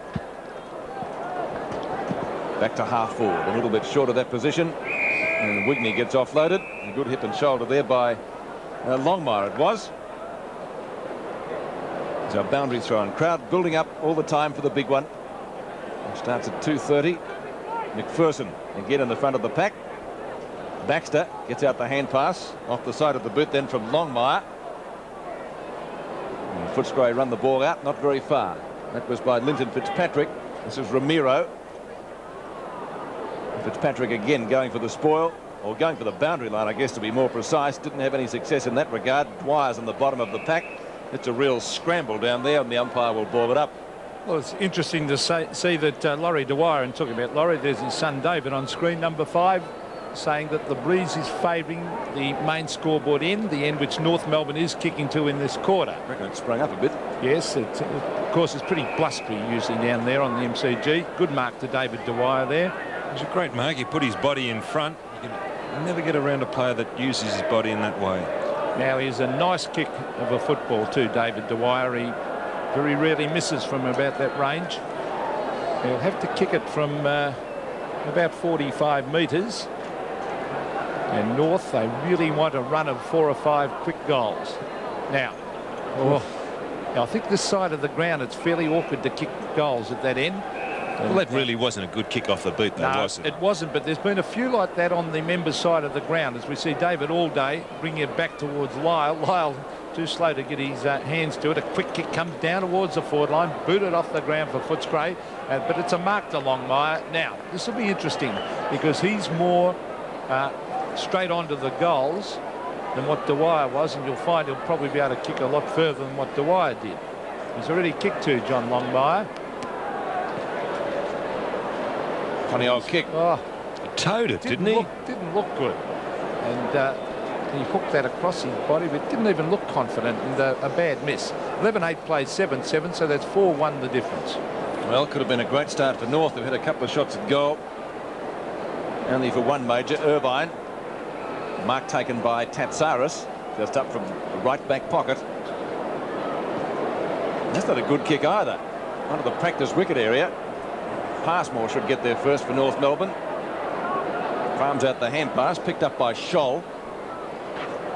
That's a good mark again to Tatsaris. Again, just on the 50-metre defence line. He's going to come across the ground, looking for some space and finding it across the half-back line for Footscray. Zeno Tatsaris. Well, that was a shocking kick, wasn't it? Ramiro takes the hand pass from Harris. All day. Who's rucked well. That's a few inches probably for a number 1 ruckman, but he's got a good leap. Out to Passmore. Ramiro. Back it comes to Harris again. Chain of hand passes. Buckley. Back to Lyle. Not a good one from the big ruckman. So Buckley has to do the hard work. Tackled by Maloney. Has put him off balance and out of bounds. So the throw in a little bit short of right half forward flank for North Melbourne. The Footscray bench looks on. Lyle knocks it over the back. Atkins is there. Loses out. That was knocked away for them by Longmire. It's a scramble. Now, is that too high? It is, says the umpire, and the free kick will be taken by Harris from the right half forward flank. Centering kick and a strong mark. Dragged in for the ruse by Longmire, who's kicked 2 goals. Now he's a little bit closer in this time, Don, isn't he? Yes, and what a courageous mark that was. He floated across the pack. We'll watch Longmire. Good mark. Oh, that was a good mark. They're horrible marks to take because you really have got to back yourself in and you hope that nobody is coming from behind. John Longmire from 40 metres out, directly in front. And that looks okay. It's a goal. Do you like restaurants? What do you mean? Because it's your money. You have to pay the bank back every month, not me. you're the ones who might have to cut back on the restaurants. Look, Jen and I are both back at work now. And to tell you the truth, the swimming pool's not that important. It's just that it'll give us more time with the kids. And that's much more important than restaurants. At State Bank Victoria, the easiest thing we can ever do is give you a personal loan. The hard part is making sure the loan is right for you. That was Longmire's third goal, North Melbourne's 8th. The Kangaroos, Peter, back in business. They certainly are. They've got a bit of a run on at the moment as Schwass brings it down towards half forward. McCann slipped over, and an easy mark is taken by Linton Fitzpatrick. It's interesting, both sides going long towards goal, aren't they? From the 50-metre line or near the centre, they're going long towards goal. Similar styles. Fitzpatrick out wide, or bit of interference going on there. Here's Schwass again, having a good quarter.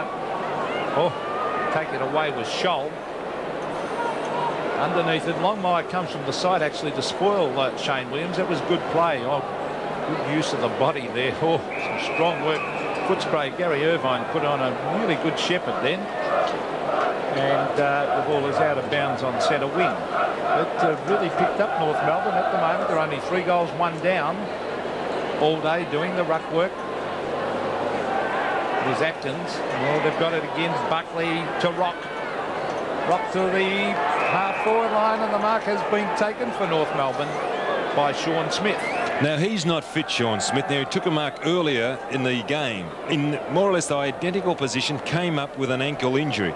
Now, he took the mark again, and he is not too good. In fact, he's got his boot plastered with elastoplast. Well, he's yet to score a goal. They could do with this North Melbourne. It's another wobbly kick across the face. And, in fact, it came off the hands of the pack and through for one behind the North. But most importantly, they're doing most of the attacking. 11-8 to 8-8. They're creeping up there. They're now only 18 points down. He might have an ankle injury as well, but he was holding his hip on, so he did fall awkwardly, as you said, after a couple of marks. This is Svila for Footscray. In front is Wigney. Might even get the crumbs here. No, he doesn't. Yes, he does. Comes up with it well. Well shepherded by Liberatore. Wigney lobs it really high. And Buckley stands his ground well to take a well-judged mark. Buckley from just short of midfield, straight down the ground. He's springing up. Lyle had the front position.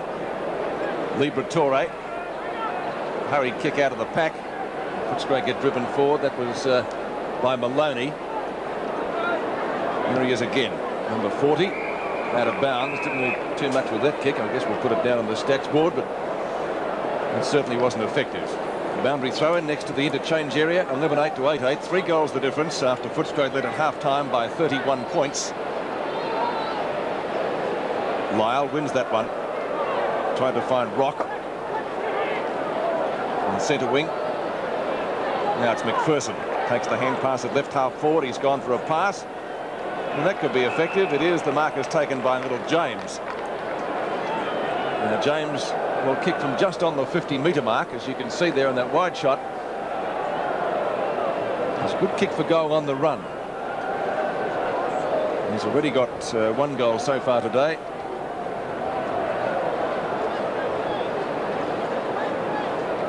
Ron James from 50 metres out.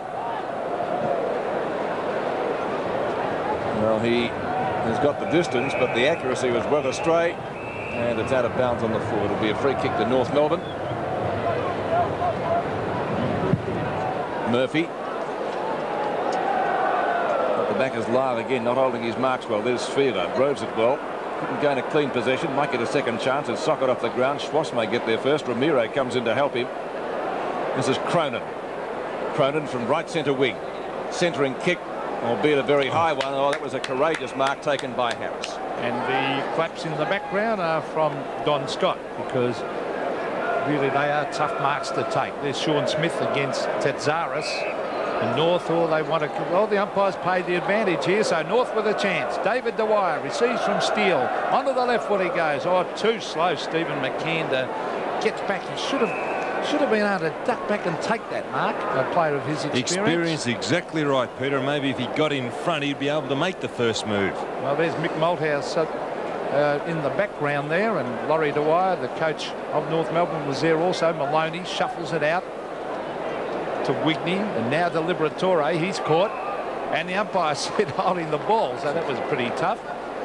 It'll be a free kick going North Melbourne's way. From the boundary line is Jason Love, but he'll have to come back. Now, this is a very awkward kick, the way the wind is blowing today. He will have to kick it as you're looking on screen. Now, let's look at the replay of the free kick. Caught right in the line, pretty tough. Dropping the ball. Well, Jason Love will have to kick on screen from right to left. Almost an impossible shot, this. He got one earlier at the other end, Peter. Yes, he's gone for the banana kick. What a magnificent kick. He's gone. Australians love a party, and we don't need a reason at all.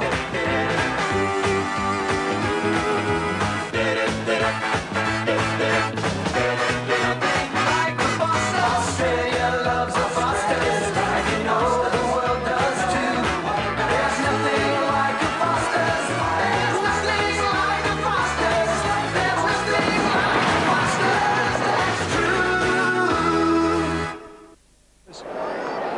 Oh, you're right. I would have kicked the drop punch through the middle. That's right, Don. The pros and cons of the check side kick. Schwass has booted that out of bounds, not on the full. It's going to be a boundary throw-in. So North Melbourne eating into this Footscray lead, albeit gradually. 13.5 minutes left in the quarter. It's been a good term for North Melbourne. Hepburn and Allday, won by Allday on this occasion. Up to Svilar. Cronin grabbed when he seemingly didn't have it. It's Svilar again. He's played a pretty good game so far. In front for North Melbourne, the mark is taken by Scholl. Scholl, just short of left centre wing, looks for distance with the kick, gets it. Plenty of North players there, thumped away by Tatsaris. Ramiro at the back, good mark to Maloney. And those long sleeves may come in handy shortly if we get the expected showers the Bureau has forecast. They stay away.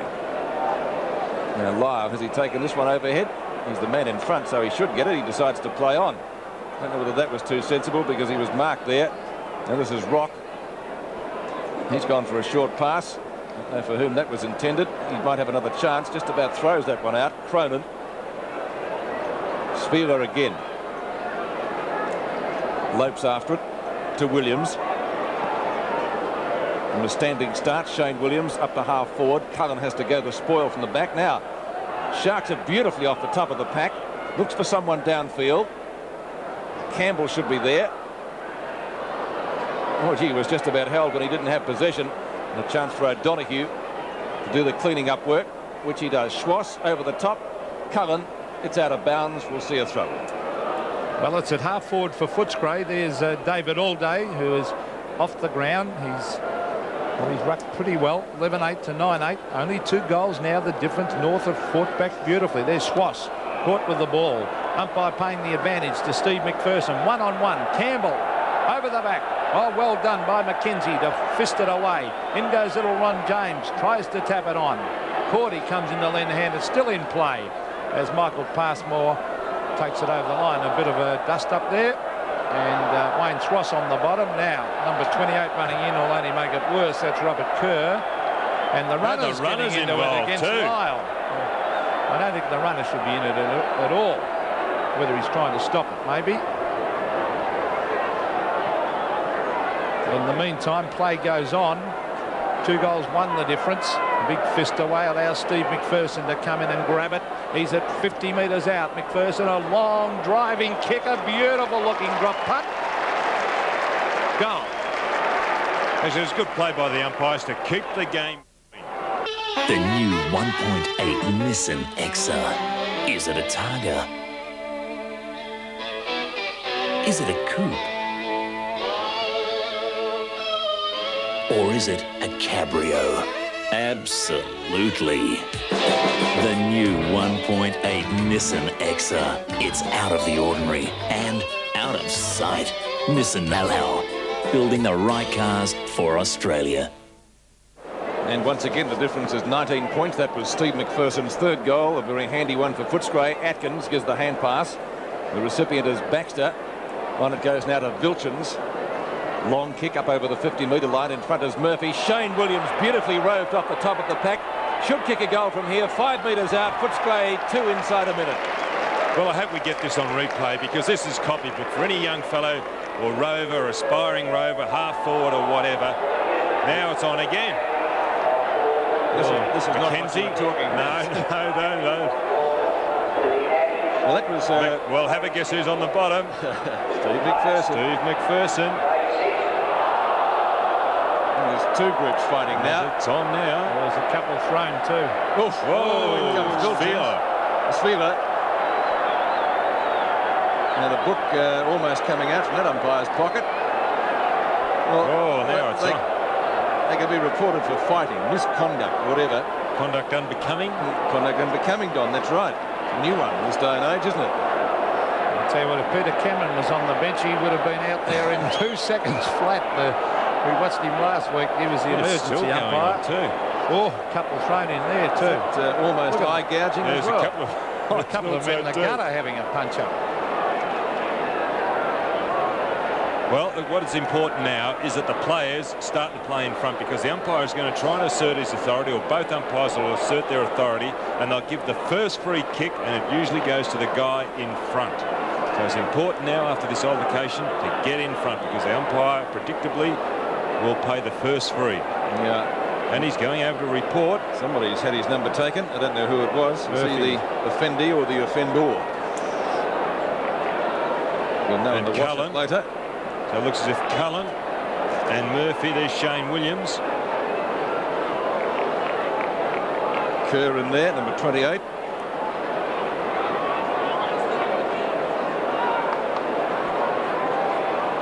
It'll certainly liven things up anyway. Well, that's a pity, because I was going to say the young aspiring rovers and half-forward flankers what to do or how to rove a goal. But here it comes now, the replay. This is better. Kevin Bartlett doing his best, this stuff, isn't it? Now watch this. He went with the pack, ran with the flight of the ball, got underneath, and just really well read. And it's on again. Mackenzie and Campbell down in the goal square. He should just bounce the ball. I think there'd be a bit of mouthing off going on down there, I would think. There's the emergency umpire running out. Anyway, play has restarted. Now it's coming down to them. It's booted up there by Atkins. Let's see what happens here. Campbell takes it. Gets clear of his opponent, Mackenzie. Has a snapshot at goal. He'll get a free kick. That's a bit stiff. Well, we'll see this on replay, because Mackenzie was very determined, and when he went for Campbell, I mentioned earlier about that free kick the umpires will play. Oh, yes, a free kick, but still a little bit ticky-touch, wasn't it? Grabbed him high, Don. Oh, for a second. Half a second. It hasn't got a time limit in the book, has it? Very ticky-touch. So Campbell has the free kick. Don Scott's going home in disgust. He's off target. Well, he can kick the ball long. He's got distance with the kick. And wobbled off the boot for only a point. Well, they're the ones you'd like to kick, Pete, and then walk back to your opponent, and then, well, I wouldn't do that, but I'd say a few words in his ear. Exactly. Try and put him off. McCann at the bottom of the pack. Atkins gets caught by two players. Now the umpire says it was not a fair tackle, and Atkins will take the free kick. We might get a lot of free kicks given now. Atkins, a magnificent first half. He really was that top player. Shocking kick, really. We talk about his first half, but that was a shocking kick. It went to the right. The breeze has sprung up, certainly, hasn't it? Blowing it would appear towards the Richmond end goal. 3 degrees, 2 in the last 20 minutes, down to 15 degrees. Well, let's hope the rain keeps off, because we'll see a great game in the seniors. And I think there's still a fair bit of football left in this match. North have fought their way back into it. Footscray have steady. There's plenty of time left. In fact, there's just over 9 minutes left in this quarter. Here's number 36, Jose Ramiro, bringing it down towards half forward. It's punched away. Jason Love was in there to fist it further afield. Good play by Zeno Tatsaris. He's brought it wide.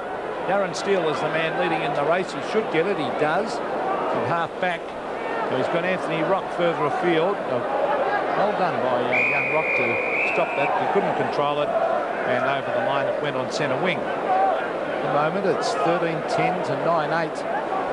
So that's 4 goals too. Vilton's on screen. McCann at the back. Brenton Harris shoots out a quick handball to Rock. And Rock bring it towards half forward. The mark has been taken by Love. Now he should kick it now because he's got a man one out. Now the lead is on. In front is Lyle. It was a very, very poor kick. Lyle ducks back, taps it back, and eventually Wigney takes it over the line and through for a behind to North. So now the scores are, what's that, 13-10 to 9-10 or 9-9, is it, Pete? 25 points the difference, Pete. Yeah. So Footscray have answered the challenge pretty well. Atkins, Irvine. North, I think, did get to within 18 points after those bouts of fisticuffs. Now we have another whistle. Good play there by Shane Williams. He was caught behind. He should have punched the ball instead of going for the mark. Steele up towards midfield, and Harris, who plays on. Well, the field kicking of both teams, I think, leaves a lot to be desired at the moment. Maybe the wind can contribute to that a little bit as Love once again takes it, and that's not a good kick either. Lyle was his target. Now it's scooped out. The only person there is Tatsaris. There was a free kick paid for a throw. The advantage rule operates. Tatsaris goes around the boundary line. McCann underneath it. He's done little today and couldn't handle that either. Passmore. Ramiro gets it out again. Schwass back to Passmore. Svela's there. Schwass again. Opposite number 46. He's got a bag, sort of a kick distance-wise, off the hands of Fitzpatrick. One behind. He's a class player, isn't he, Schwash? What? Schwass. Schwash. He's a class player. Just don't say that, Don, when you're looking at it. I'm wearing this. Fitzpatrick. Out towards half forward, half back if you like. Knocked away by Wigney. Svela made a good attempt to get there. Didn't quite pick it up. Number 30 is Vilchins. He's had a couple of stints on the bench. Actually started there. Rock, grab, holding the ball. I think the umpire's ruling here. It's going to be a free kick to Footscray, and the recipient will be Cullen. Cullen's at right half back on the defensive 50-metre line towards centre wing. Harris is there. Schwass again.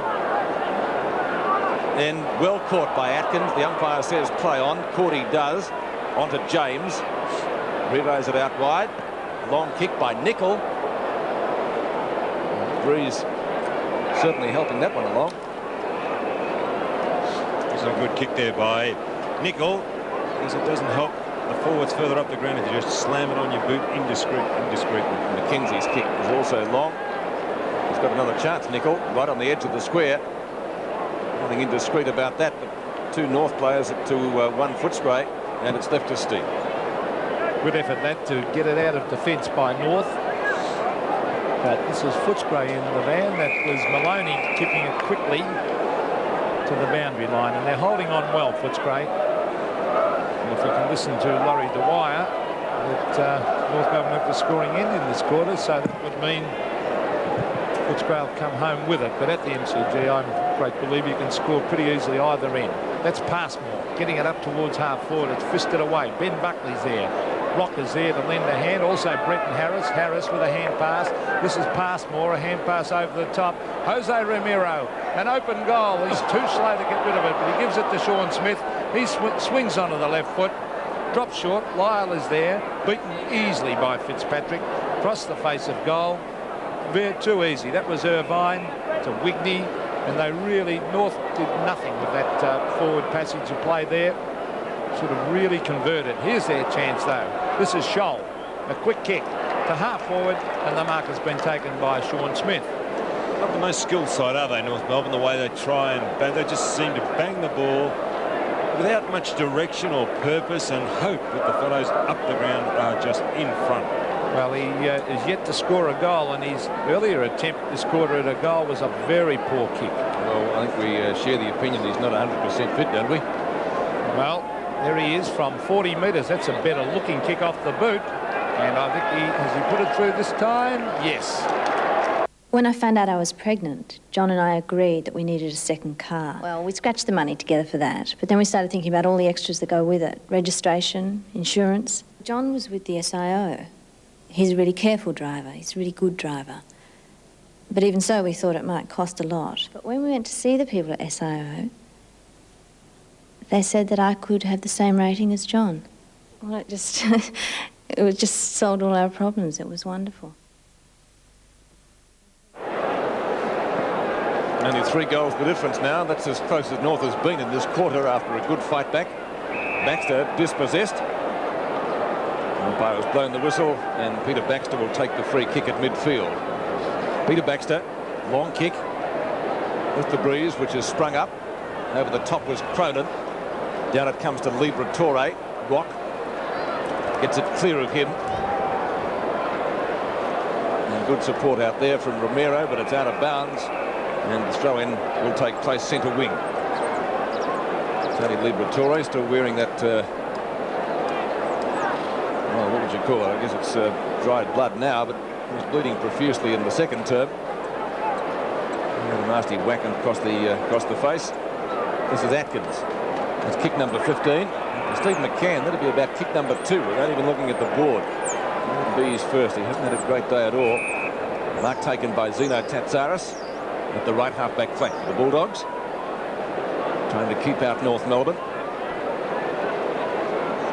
Cordy up. Murphy. Well shepherded by Scholl. Onto Buckley. Schwass. Oh, messing around with this. Good tackle by Cordy. Ball finally booted high. Only 2 3/4 minutes left in this quarter, so will we see any more goals? Now the chance for Atkins, a long hand pass. Looks forward. Did he find Nicol? No, not quite. Nicol still with a chance. North Melbourne's defence, though, equal to the occasion, and Steele brings the ball around towards the members' stand flank. The mark on the wing is taken by Dwyer. He floats it pretty quickly. Harris in pursuit. Maloney. Long ball at the back is Fitzpatrick. Not 2 hands to that. He should have marked it. Support from Tatsaris. And a good shepherd. And he gets the side out of danger. Yes, and poor play by Mark Lyle. His feeler takes the mark to Cronin, but Lyle's been badly outpointed up there by Linton Fitzpatrick. Good mark to Buckley coming through centre half back, and he's gone wide. 1-on-1 here. Brenton Harris in front, couldn't take the mark. He's got backup support there. Now, that I think was O'Donoghue bringing that down towards the half-forward line. Footscray through Ron James, back to the man who gave it to him, and that was Steve McPherson. Good play by McPherson to come and back up his teammate. James is almost caught. Brenton Harris is there. Now Passmore. Baxter was there, and very high tackle. It'll be a free kick to Rock, number 52, at the bottom of that pack, and conditions getting pretty overcast. Might get some rain later in the day. Let's hope not. Here's Maloney. Oh, nearly had his head taken off. Troy Maloney missed him just towards half forward. Oh, loose ball. Shane Williams. Hand pass. Back it comes towards his teammate Nicol. Nicol sets it up. Long kick. Gone. And again, Shane Williams underneath that pack we watched earlier. When he rode the pack brilliantly to go towards goal himself and kick his goal. This time he set it up for Nicol. Well done, Shane Williams. Watch him on left of screen there. Ball punched away. He rode the pack well, knowing that the North Melbourne defender was going to punch away because the Footscray forward was in front and was well read. Good kick also by Nicol. Under a minute left in the quarter. 24 points the difference now in favour of Footscray. And a few light spots of rain already falling. Here a forecast pretty well spot on. Cronin looking for a free kick, and he will get one from the umpire. Interesting watching the crowd. As soon as the rain comes, there's a scurry of hands and jumpers. Isn't there? Look at the shame. Harris offloads it to Steele. Short pass down to right half forward flank. Cronin again, and Love. And Love, has he kept it in? According to the boundary umpire, he has not. 50 metres out. And they're all going for their coach. The Burnians come well prepared, don't they? And in the senior game, if it's fine early, it's a good idea to get a good start and get a lead when it's fine, because it's hard to come from behind when it's wet. Actual fact, I think all these people are cheering because they believe that Melbourne might have a show because of the rain. Well, there's the siren for 3/4 time in the reserves game, and Footscray leading by 4 goals. They led by 31 points at half-time. It's 14-10 to 10-10 at the MCG.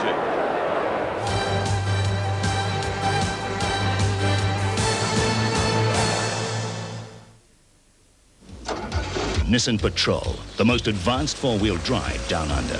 It makes all other four-wheel drives seem primitive. With Go Anywhere Patrol's all-new four-coil suspension, you get the handling and ride comfort of the car.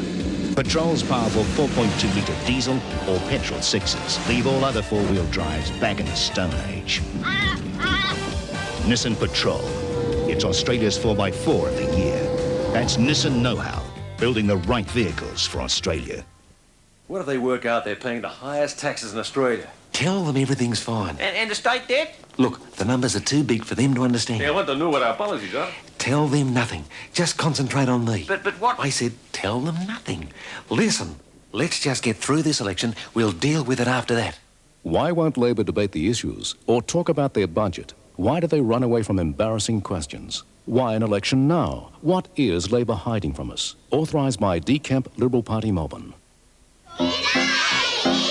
Meet the Rigadoons, a gang of funny little characters that'll do anything for a cuddle. I'll do your homework. I'll clean up your bedroom.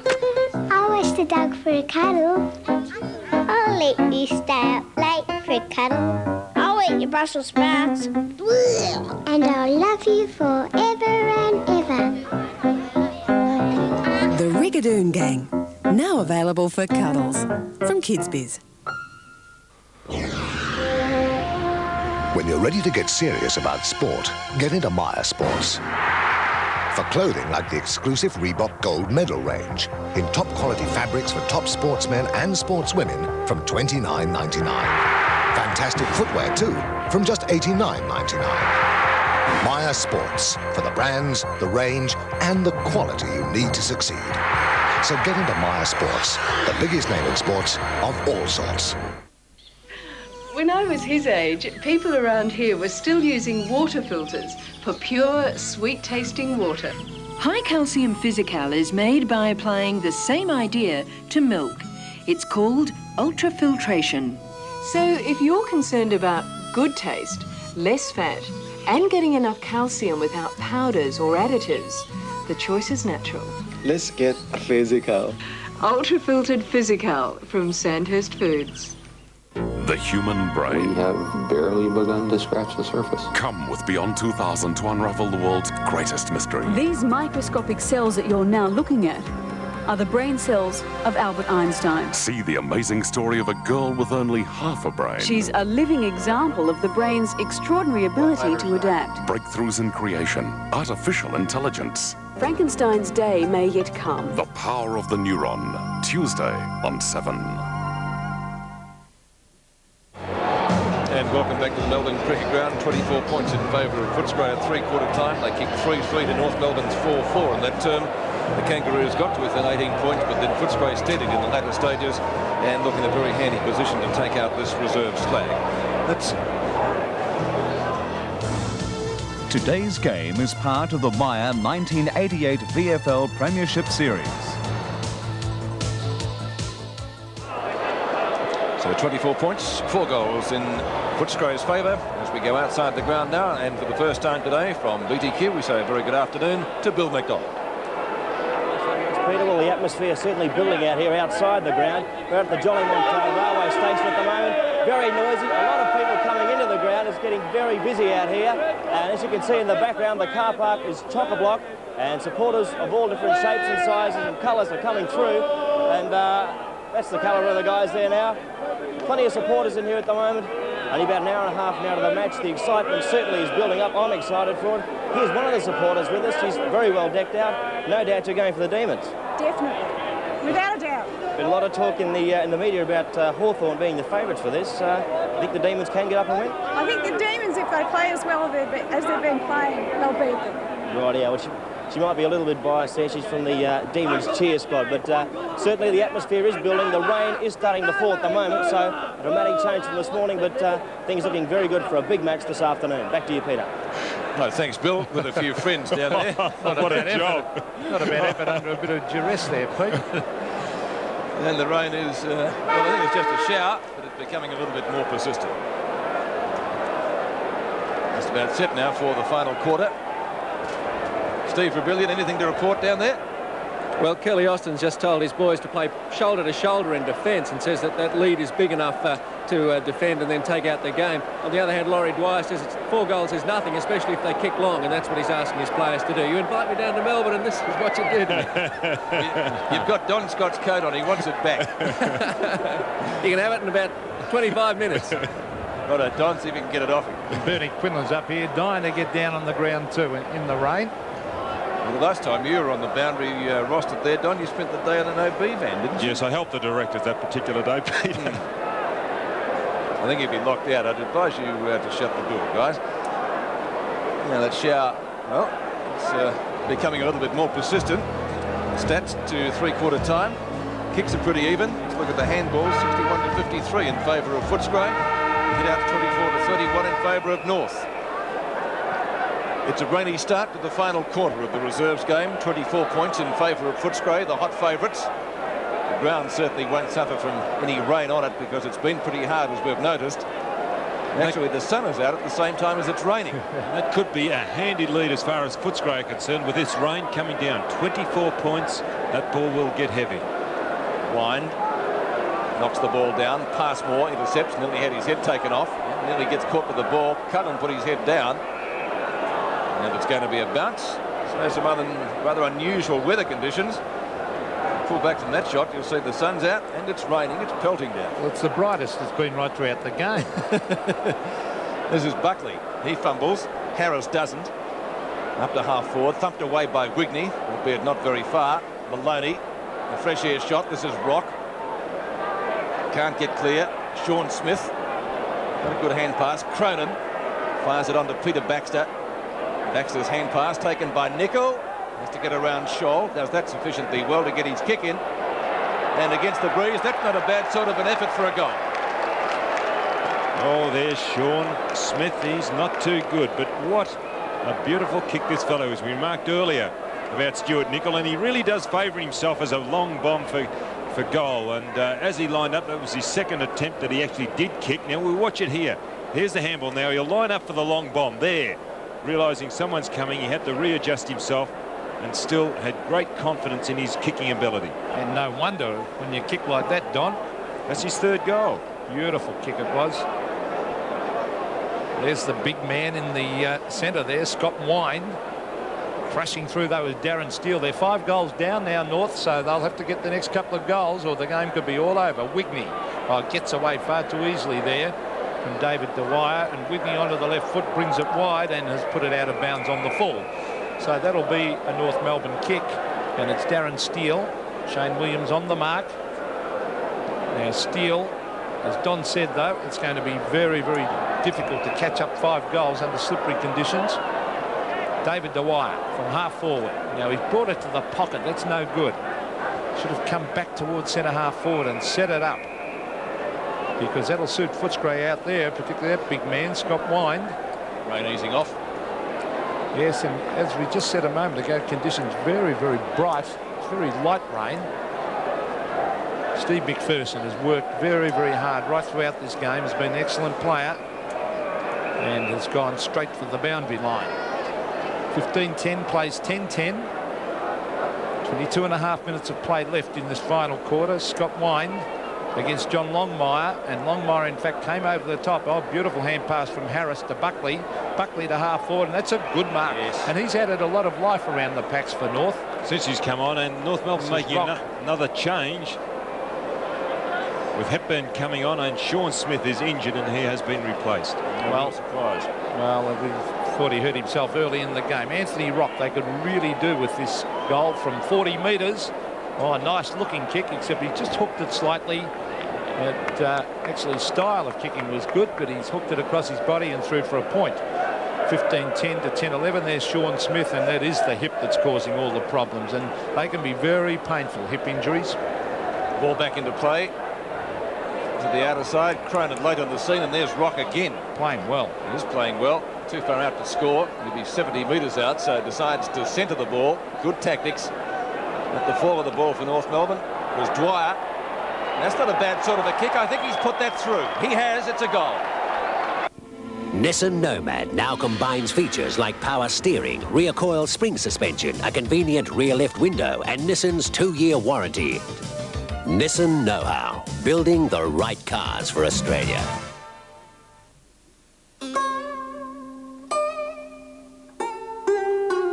Fancy dining out somewhere a little bit different? Put it on Diners. So Dwyer's goal giving North Melbourne some hope. They need a few quick ones, though, as it's booted up towards Footscray's half-forward line. Knock away by Scholl. Cullen's there, though, and he can score pretty quickly. And the goal umpire says it's a goal. And the Bulldogs getting the quick reply that they wanted. Well, that was bad luck there. I think the message might go out to Mark Donoghue. He should have attacked that ball. There was a bit of indecision there by the North Melbourne defenders. The ball came down, bounced between two of them. There's the quick kick.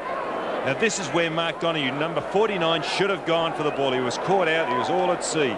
And then he was left in the position where he had to chase. Should have taken the bit between the teeth, a little bit of initiative, and gone and marked that ball initially.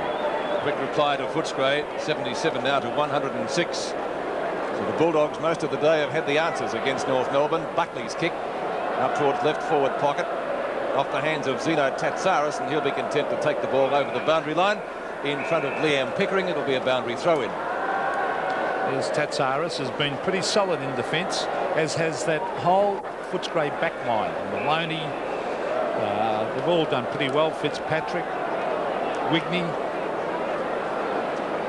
Hepburn was doing the ruck work. There's Jason Love on the left foot, and I think he's, no, hit the post. Just shaved the post on the way through. And he really is a goal sneak.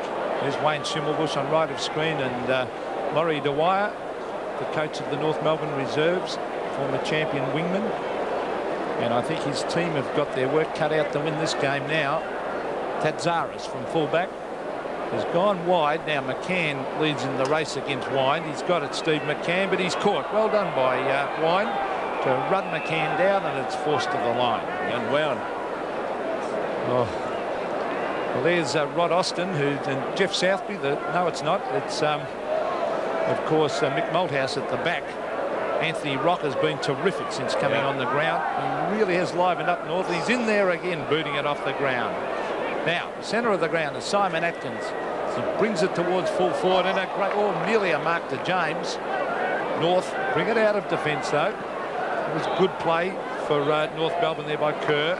Good mark to Wigney. Wigney's on centre wing. Stuart Wigney played at centre back in the seniors a few weeks back and did very well on Roger Merritt for the Brisbane Bears. Now this is Cullen towards half forward, and a good mark there by Michael Murphy. Murphy at the left half-back flank. Will favour the members stand side. Knocked away by Irvine. Schwass intercepting for North Melbourne. Gets plenty of height but little distance with the kick, and a good mark by Linton Fitzpatrick at centre wing. Fitzpatrick at centre wing. Spiral punt kick. Well, that covers a good 70 metres. That was a brilliant kick. Cordy leading Scholl in the race for the ball. Neither has success. And the throw in just inside the 50-metre mark. Rain has stopped, perhaps momentarily. We'll get probably a few showers during the afternoon. Let's hope it's nothing like the storm that hit Perth during the week, which was a shocker. This is Kerr. Gives it back to Murphy. Nickel in pursuit, won't catch him. And an easy mark taken out there by Baxter. On his own, actually. 18 and a half minutes left in the game. And Baxter decides to go short, and Fitzpatrick, chipping into space, takes the mark.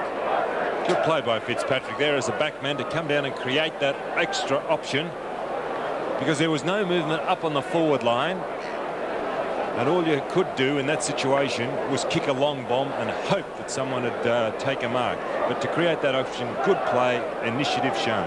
Now let's see how the backman kicks for goal. He's right on 50. He's got height and distance. That's not bad. And through. The phone bill, I thought you were going to pay that out of your cheque account. Well, there's no money left in it. Well, use the other one.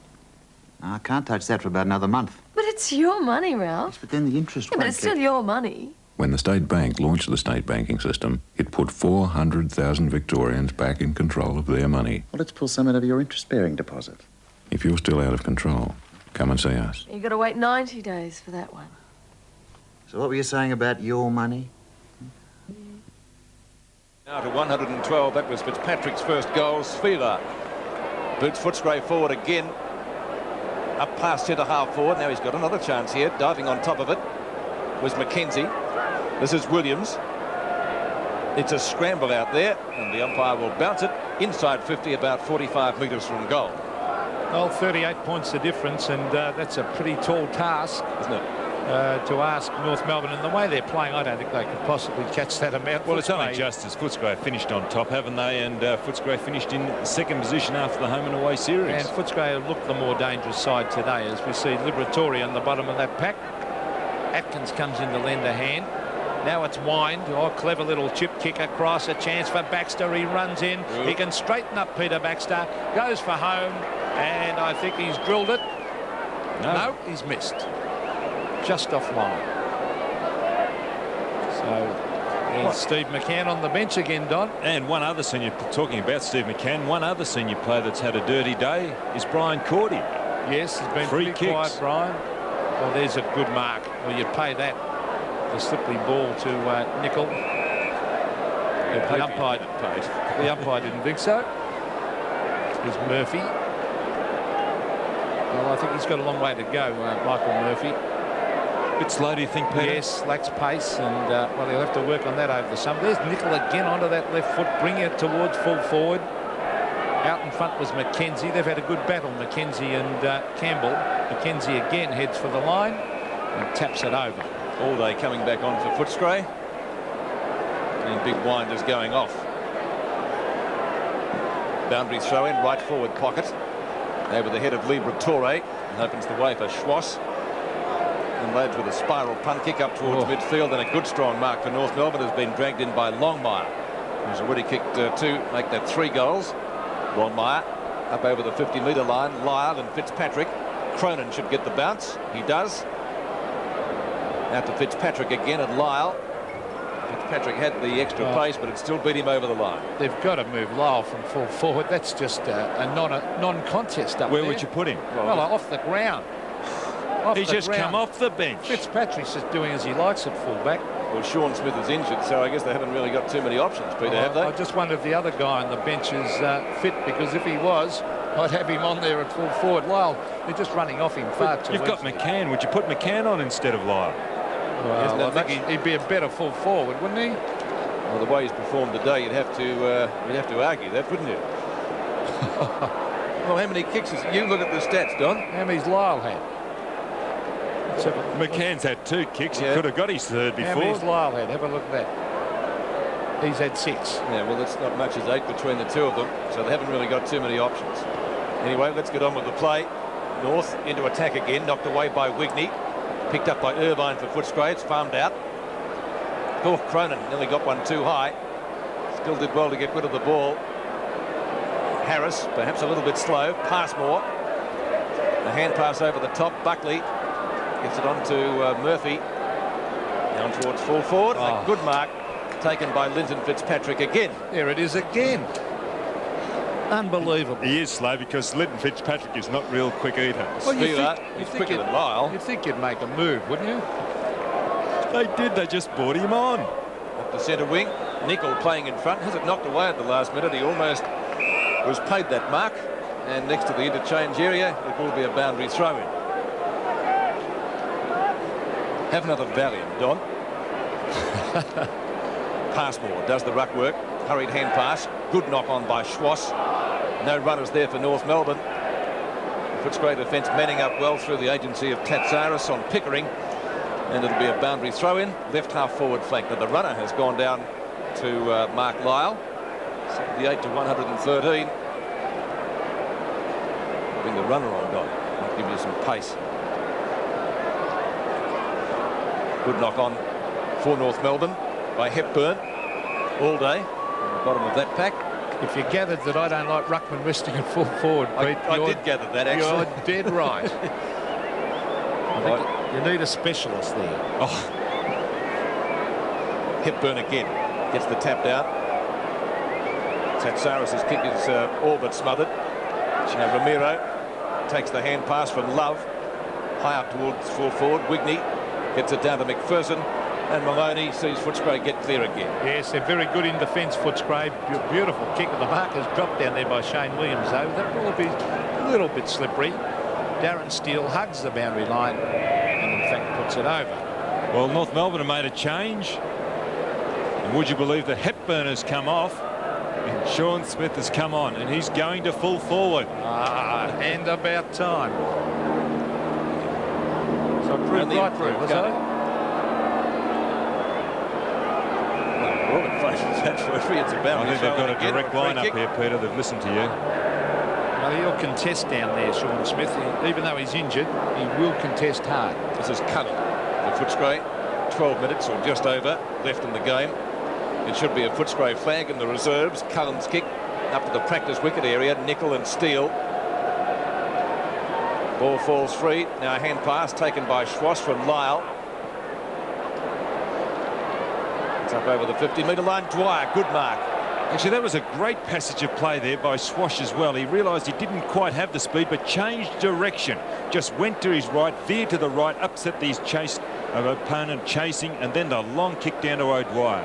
Dwyer, inside 50. Shoots and has put it through for a goal. Australians love a party, and we don't need a reason at all.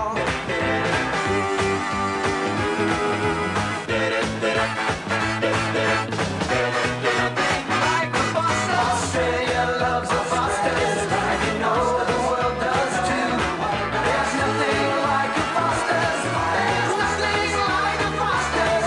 There's nothing like a Fosters. That's true. So a handy goal to North Melbourne, but I think time is going to beat them, and also Footscray. Is that a push in the back?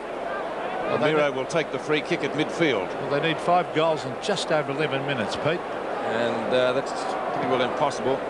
Trying to put toothpaste back in the tube. It's a hard task all day. He's rucked well, I guess, from limited opportunities. He had a good spring. He's had a few stints on the bench. Now this is Passmore. Sees the ball over the boundary line in front of fellow redhead Steve McPherson. McPherson's played well today, capped it off with 3 good goals. Got Footscray rolling in the second quarter. Now comes down to North Melbourne's O'Donoghue. This is Linton Fitzpatrick again. A nice balk. Not the greatest of kicks though, but the desired result was there. Now Kerr picks it up well. Well shepherded by Passmore. Kerr straight down the ground. The only way for the Kangaroos to go. Oh, mark or free kick, whatever. Is it Harris has got it, or Smith? No, Smith. Well, that hurt him too. Shown a lot of courage, hasn't he, Smith, to play with that. He's copped a few. Oof. Open hand. The open hand, they don't hurt. Thanks, Don. They do on a cold day.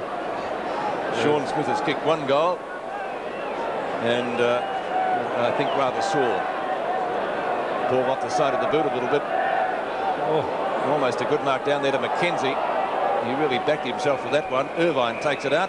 It'll be a throw in about 5 metres from the behind post. Well, he's really hurt. He's got a very sore hip, and he's holding his ribs. So he might have a rib injury. I'll tell you what, that's a gutsy effort. If he's come on with a rib injury, it's a great effort. There's a quick snap at the goals. Across the face there. Smith flying again. Trying hard, Sean Smith. Ron James is there, a very highly skilled player, James. Fitzpatrick has had a terrific second half on the back line. I think he's been moved out to the half-back line now, actually, Linton Fitzpatrick. Darren Steele will probably head for the line. Could have been given a free kick there, but wasn't. In fact, it's Kerr, I should say. It's been a solid performer on the half-back line, Robert Kerr. Well, Lyle is doing the ruck work. He's beaten for it, though, by Nickel. Quick kick down towards half-forward, but the mark has been taken by Passmore, who's probably in his best position down there deep in defence. Michael Passmore towards centre wing. Lyle in front.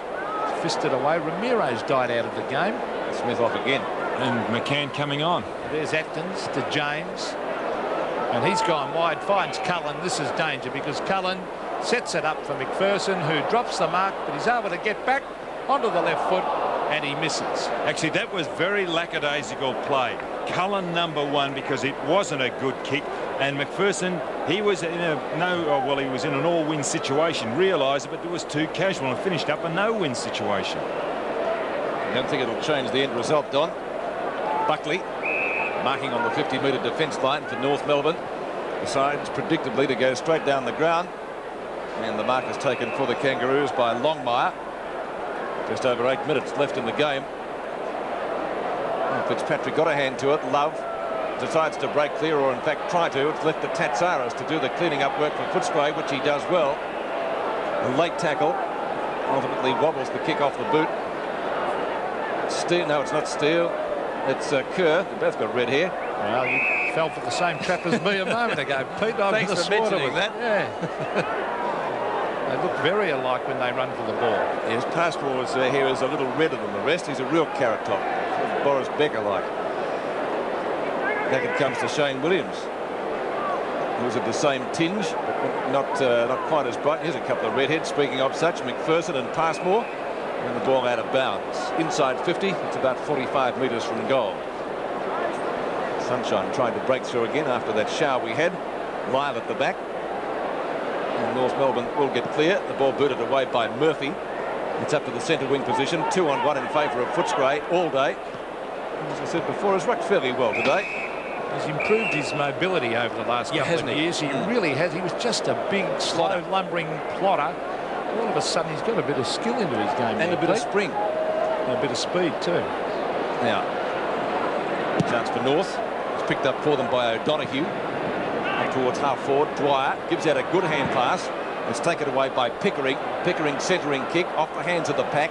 Cronin is there for Footscray. So too is Love for North Melbourne. Slung off it. Ramiro the chance. Dwyer drag. Did he have it? Paddles it forward. Still a chance for the Kangaroos. And Ramiro battles on well, but Fitzpatrick in the goal square. Safe. Nullified the good work and put it out of bounds on the full. Too casual, perhaps, Don. Free kick, O'Donoghue. And the mark is taken for North Melbourne now by Buckley. Buckley's opened up the face of goal, but he's no nearer. I thought he'd almost be further out, actually. He is further out. Buckley from 50 metres off the side of the boot. McCann, the flyer, all day likewise, picked up by Love. A snapshot for North Melbourne is through. Malcolm, just a shy, innocent, harmless guy who's also a genius. What's he doing out there? With electronics. How do you get the money? And the day he meets Frank and Judith, his life changes. What, rob banks? Malcolm puts his genius to work on the big job of the century. Cops wouldn't know where to start looking. He never left his bedroom. Malcolm. Nobody move. The multi-award-winning Aussie movie showing for the very first time on television, Sunday at 8:30, here on 7. Well, as the ball is deep in that Footscray forward pocket area, there are only 4 goals down North, but only 5.5 minutes of play left in this match, 17-12 to 13-12, and that's not an insurmountable lead. 5 minutes and 18 seconds to go. They couldn't possibly pick that back, Peter. No, I wouldn't think so, but you never know. A couple of quick goals. Funny game, football. You're not wrong there. Well, there's a kick by Nicol. Here's a chance for Shane Williams.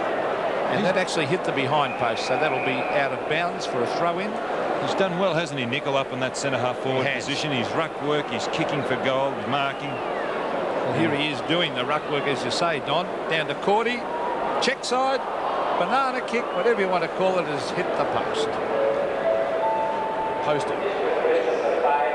4:46 left in the game, 25 points.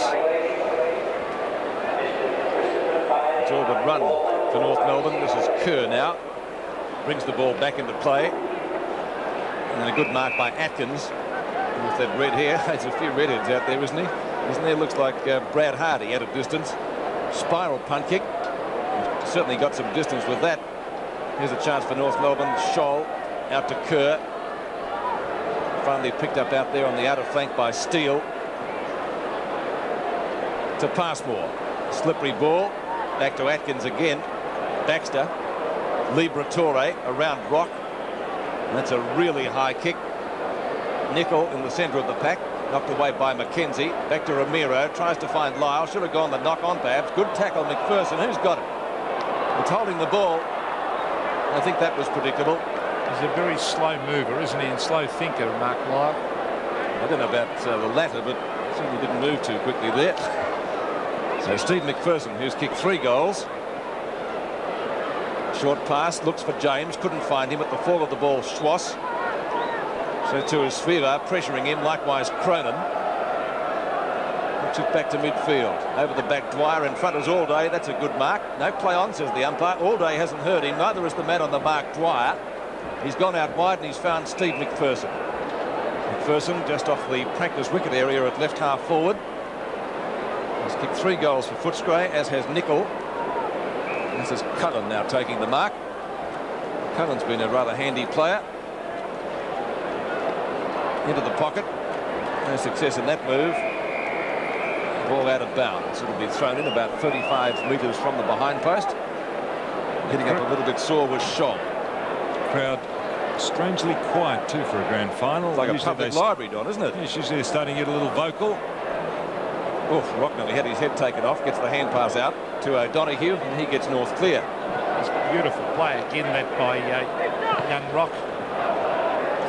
Fitzpatrick's had a magnificent quarter. He's just dominated that back line. So we see a good mark there taken by Scholl. This is Craig Scholl, who I know at the start of the year North Melbourne had very high hopes for. There's Allday attempting to take the mark. It's at centre wing. North Melbourne desperately trying to get it forward. Fitzpatrick comes in and gets yet another kick as he hooks it back towards the half forward line. O'Donoghue goes back. He can't grab it. Murphy's there. He'll probably let this head for the line. He does. And all the sting's gone right out of North Melbourne. We've got just over 2 minutes of play left in this match, and Footscray have it well won. 17-13 to 13-12 as Brenton Vilton's about to come on the ground short. Liberatore kicks it straight out of bounds. That will do Footscray's cause no harm. He's had a quiet day, hasn't he, Tony Liberatore, having won the Gardner medal for the 2nd time, I think. Very well decorated player, having won the Morrish medal and 2 Gardner medals. Lyle gets this one out the back to Rock. Come on, I think got kicked in the shin. Ball booted up to Campbell. It eludes him, and also Mackenzie is through for 1 behind. A minute and a half left in the game. 17-14 to 13-12. So 26 points the difference in favour of Footscray after they trailed at quarter time by a point, but they got their act together. And after that, this is Murphy. Looked around for the ball and ultimately found it. This is Schwass now at right centre wing. Back to that same player in Murphy. Over the top to Ramiro, who seems to have recovered from that knock he got. Tatsaris, I would have thought, got it in the back. This is McCann, only kick number 3 for the day.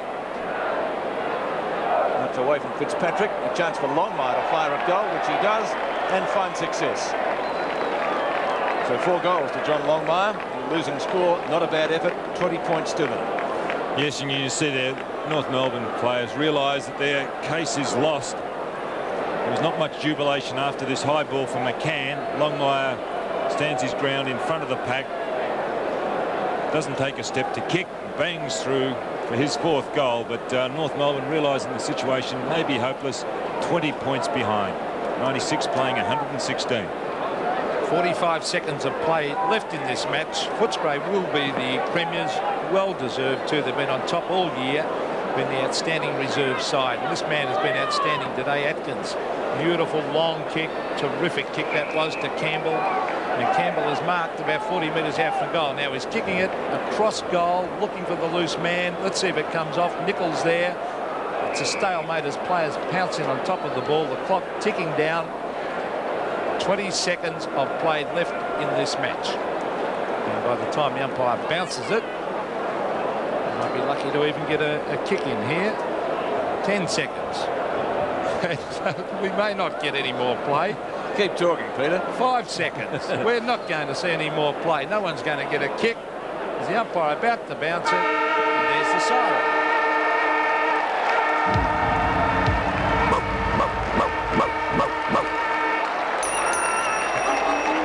So Footscray, meritorious winners of the reserve grade competition. Joy in the Footscray box, joy out on the field. The final score is 17-14, 116 defeating North Melbourne 14-12-96. And I suppose if we were to pick a quarter in which the Bulldogs won it, it was the second term when they beat it 9-4 to North Melbourne's 4-2, and they were never headed from that point on. North Melbourne at 1 or 2 stages got to within 18 points, but Footscray had the numbers. They were able to go on with it, and around the ground, a much stronger side. Tony Liberatore, Brenton Vilchins, Rod Alston. Pretty happy man. Oh, well, you would be. I wonder where he'll be next year. I think Footscray would be very keen to keep him as a backup to Mick Malthouse. Be a good double. And they're following the pattern out of Collingwood that Lee Matthews adopted. Don, bring in the youth. It didn't pay dividends last year, but I think we saw it for Collingwood this year, and I'm sure Footscray will certainly be improved next year with the youth they've got in this premiership-winning reserves grade side. So checking the final scores, Footscray 17-14, 116, winning the reserve grade flag over North Melbourne 14-12, 96.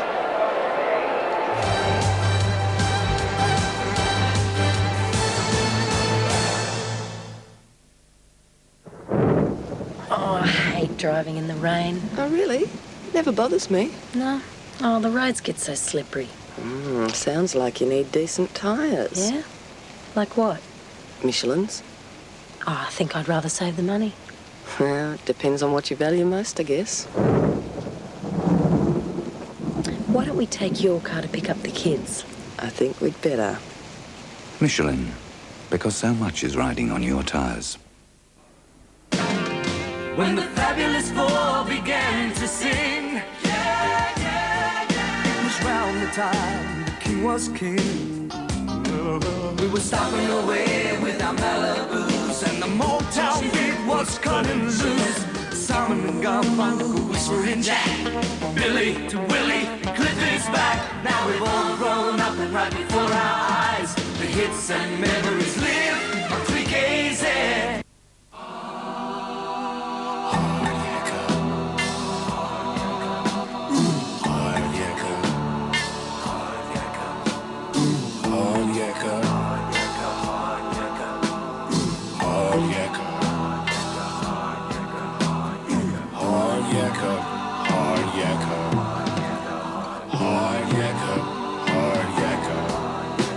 Nothing's tougher than hard yakka.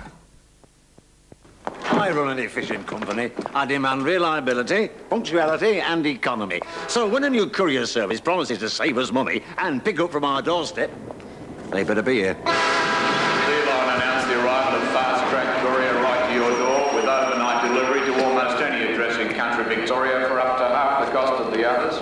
G'day. Shut the door on the way out. There's a good lad. New V-Line Fast Track Courier. Fast freight for a fraction of the cost. There's a business communications company that makes a fax which is so fast it can transmit a document around the world in 9 seconds. That makes the world's most advanced cellular mobile telephones. That makes a PABX system so sophisticated it's future-proof. And pages that can reach important people instantly. The company is NEC.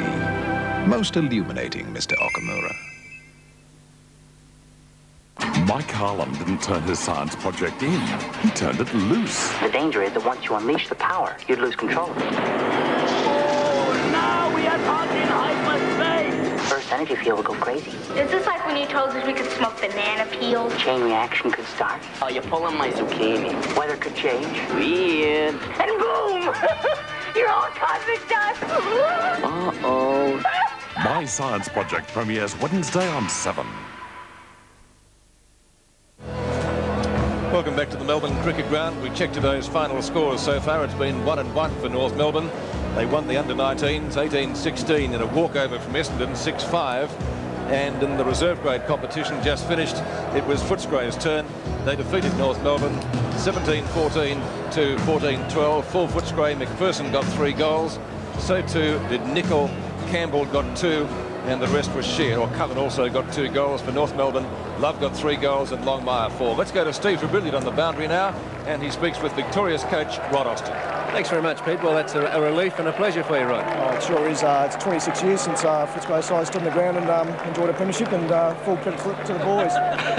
And to Simon Atkins. So I really do like this. Terrific. You didn't need that. Total respect, fellas. Total respect. You managed to keep out of the rain while it was happening. Thanks very much. Yeah, terrific. And because of different results, what happened to you last year? Oh, yes, last year was disappointing, and actually there's only 7 players, I think, from last year's side, and the boys who were there are determined to do very well, and the new players we brought in this year, the first-year players have been terrific. A pretty scrappy first quarter, and then it came good. What was the difference? Oh, that's just the way I think we play. I mean, we have to scratch and bite and everything else and start and get sides realising that they're playing against Footscray and make it very hard for them. Then we can start playing football and the game flows from there. We like it tight and tough early. That's the only way we can do it, so we're quite happy for that. Rod, I can't let you go without finding out what you're going to do next year. Oh, I'm going to have a good night tonight. I don't know about next year. I'm going to have a terrific night tonight, I tell you. Amongst the players that you have got here and today, particularly who are you pleased with? I was pretty happy with the overall team. I mean, it's hard to individualise straight after the game. I thought the back line was terrific. Troy Maloney, Zeno, Fitzpatrick, Phil Cronin, Stewie Wigney, all those blokes. They did a terrific job, and they really set up the game for the forward line. They held out when it was necessary, and the forward line players, when they played in front, did a good job too. The centre line, I think the winning centre line MCG is one of the keys to it, and I thought our 3 centre line players did very well over the whole day. You look around the ground at the flags, it seems to be a swirling breeze, and yet at ground level it favours the grand western end. Is it a factor? Oh, I think you're right when you say the wind does swirl, and obviously with the kicking and the skills they were down a bit. I don't think it really favours one end. Psychologically, ground tends to drift this way a bit, but overall, no. I think it's just when the ball's in the air, you just make the most of it, because it is like now it's blowing now, so there's no real advantage. Congratulations, Rod. Have a good night tonight. All the best. Thanks very much. Pete, back to you. Okay, thanks, Steve, and congratulations to Rod Austin and the Footscray boys. A job well done. They've had a good season, and they capped it off with the flag this afternoon. So we're getting ready now for the presentation of the reserve grade competition. Footscray, as we mentioned at the start of the telecast, finished on top of the ladder. They had a 2-game break over their nearest opponent, and of course they had the week's rest, and it certainly stood them in good stead. Let's check the stats on the final quarter this afternoon. The kicks, well, they were more or less shared. 46-41 in favour of Footscray. The marks 15-12. The handballs 13-19 in favour of North Melbourne. The shots at goal 7-6. The hitouts in favour of North Melbourne. And the final stats, let's look at them now. 188-181 in the kick department. Not too much there. The marks 56-48. Footscray on top.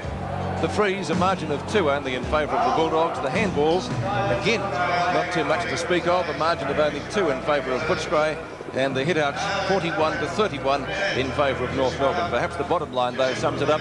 The shots at goal 32-26 in favour of the Footscray side, which won 17-14 to 14-12. Now they're just about ready for the presentation.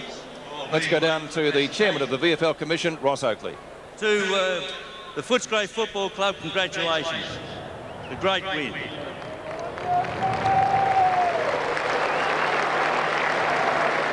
We must also recognise the great effort during the era of the North Melbourne Football Club, and we pass on our congratulations to that club as well.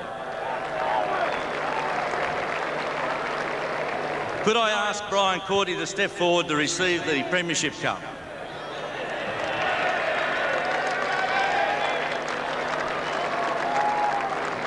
Congratulations, Brian, a great achievement. Well done. Well done.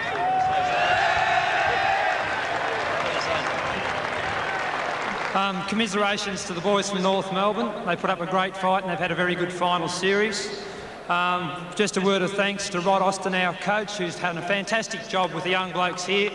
And what you're looking at today is the future of the Footscray Football Club. Well done.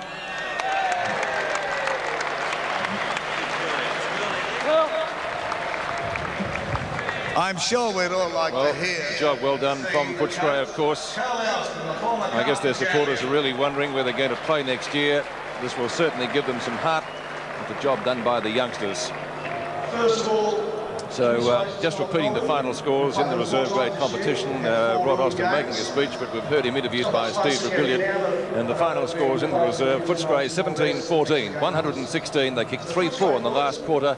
North Melbourne 14-12-96. Footscray, the reserve grade premiers, 1988. We'll take a break from the MCG and we'll be back with our one day in September after this.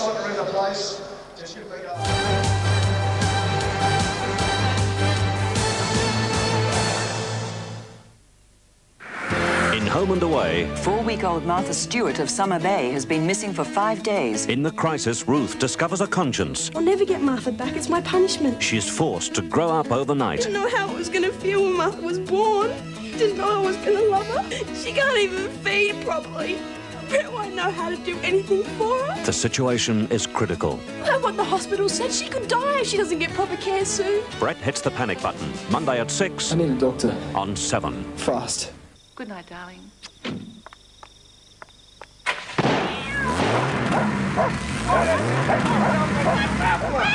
When your muffler stuffs it, you might as well have the best.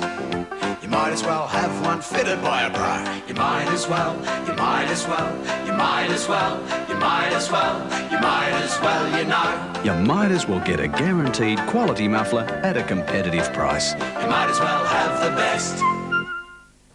Thousands of kids being paid third world wages. A shocking story, and it's happening right here in Australia. Meet some of them on Probe, 7:30 tonight on 7.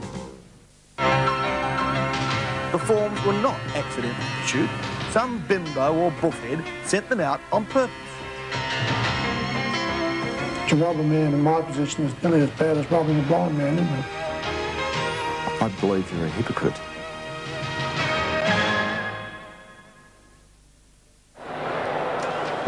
Welcome back to the Melbourne Cricket Ground. The reserves commitments have been completed. The Footscray players doing their lap of honour. That, of course, taken from the Channel 7 helicopter above the MCG. What a magnificent sight that is. I think the interesting part from that shot is the clouds out there to the west. We did have a shower of rain during the final quarter there. In fact, I think it was during the third term. But the clouds at the moment, as you can see from that, are fairly high. So, optimistically speaking, let's hope that we don't get any more during the course of the day. I don't think, Peter, it would have done any harm to the ground. No, this ground is in perfect condition, and I think we may get a shower or two, but I don't think it's going to have any effect on the performance of either side today. The better side will win, and as I said, maybe an odd shower or two, but I think we're in for perfect weather conditions. Footscray players very happy with their efforts. They're coming around now in front of a very, very packed Melbourne Cricket Ground stand.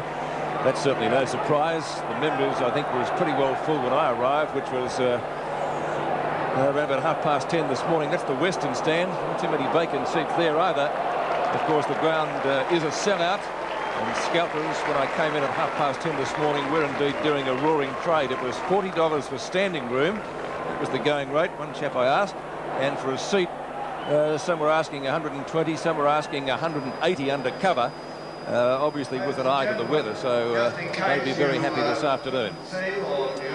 Magnificent stadium. Those patches you can see, freshly sown turf. They have been artificially covered, but as we have seen in the under-19s and also in the reserve grade, they are quite firm. And the shower of rain we had isn't going to affect the ground at all, as Peter mentioned. It's going to be a top game of football. Peter, just your thoughts on the match now. Well, I think that Melbourne will throw it right up to Hawthorn. I think their pace will worry the Hawks, but there's far too many good Hawthorn players that they have to cover. And I just think about those Footscray boys. And a premiership is a premiership, isn't it? It doesn't matter whether it's first, seconds, thirds. They got a really big kick out of winning that. And even though they'll get more of a kick if they're in a senior premiership team, but everyone likes to win, particularly on a grand final day.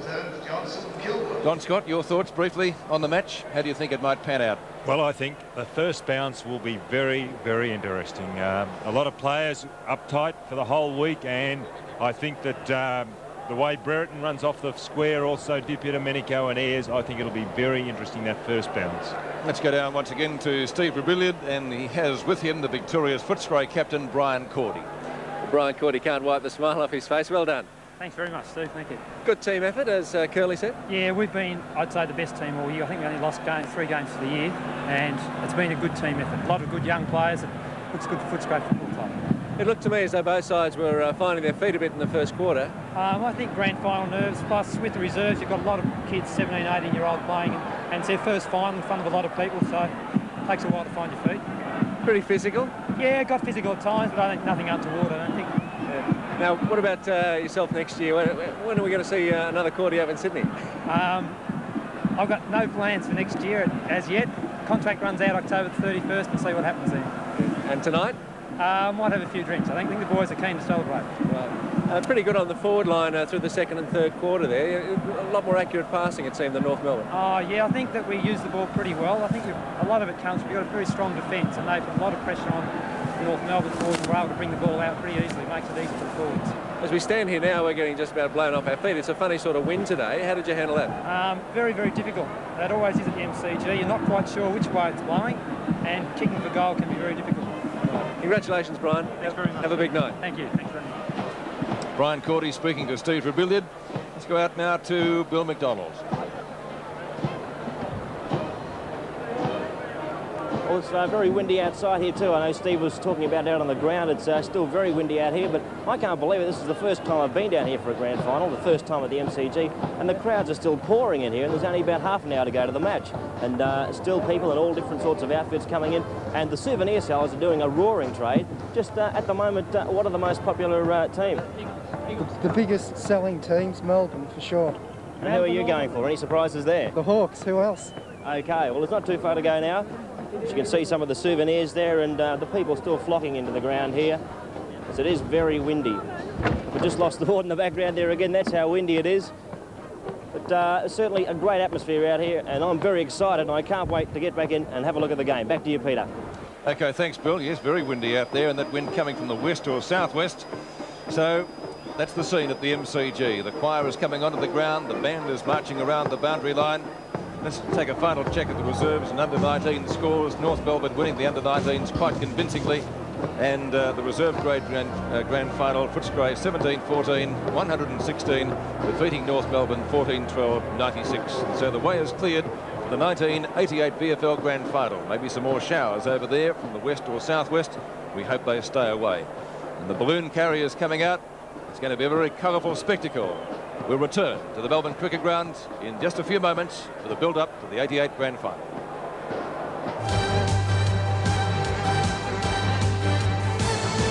Nightly news. And tonight, your weekend news at a new time.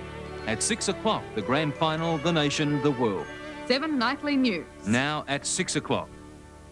The forms were not accidental to shoot. Some bimbo or buffhead sent them out on purpose. To rob a man in my position is nearly as bad as robbing a blind man, isn't it?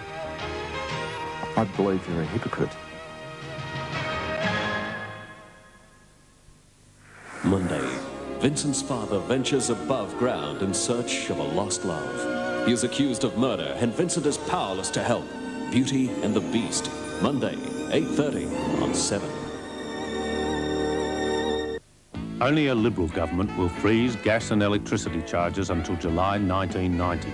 Totally abolish stamp duty for first home buyers up to a home value of $100,000, plus provide a 10% rebate on stamp duty on homes up to $200,000 that are owner-occupied. Will provide a rebate of up to $90 for all families who have taken out private health insurance. And there'll be free off-peak public transport for our pensioners. Spoken and authorised by Jeff Kennett, Liberal Party, Melbourne.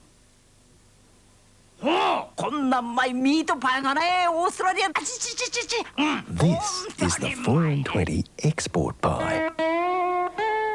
It's bigger, chunkier, and now available oven fresh from these very special 4 and 20 hot shops. You'll love it. Because while 4 and 20 have taken the pie out of Australia, they've taken none of the Australian out of the pie. Now for about the cost of 4 days, you can rent any budget car up to a Commodore for 7 days. That's only $2.99 for the week. Because this month, we've stretched the long weekend rate to last the whole week long. Meet the Rigadoons, a gang of funny little characters that'll do anything for a cuddle. I'll do your homework. I'll clean up your bedroom. I'll watch the dog for a cuddle. I'll let you stay up late for a cuddle. I'll eat your Brussels sprouts. And I'll love you forever and ever. The Rigadoon Gang. Now available for cuddles from Kids Biz. When the fabulous four began to sing, it was round the time the king was king. The mamas and the papas, Kings and Billy Joe, the Stones and the Animals with good old rock and roll. Seekers Aladdin, the Monkeys for sure. Stevie, Whitney, and plenty more. Now we've all grown up and right before our eyes, the hits and memories live on 3KZ. This year, the 7 networks set out on a journey. It's exciting, challenging, and it has just one single purpose. Quite simply to bring you the best news in the world. We've made a commitment, a $40 million commitment. Each day involving over 400 skilled professionals working on a range of news, business, and current affairs programs unmatched by any other network. Early morning, late night, and even right through the small hours, these programs will bring an astonishing diversity of events, knowledge, and informed opinion right into your home. We'll keep you informed and involved with what's happening in your world, your country, your city, and how it all affects your life. When you're watching a 7 News program, remember our commitment. 7 News. Leadership.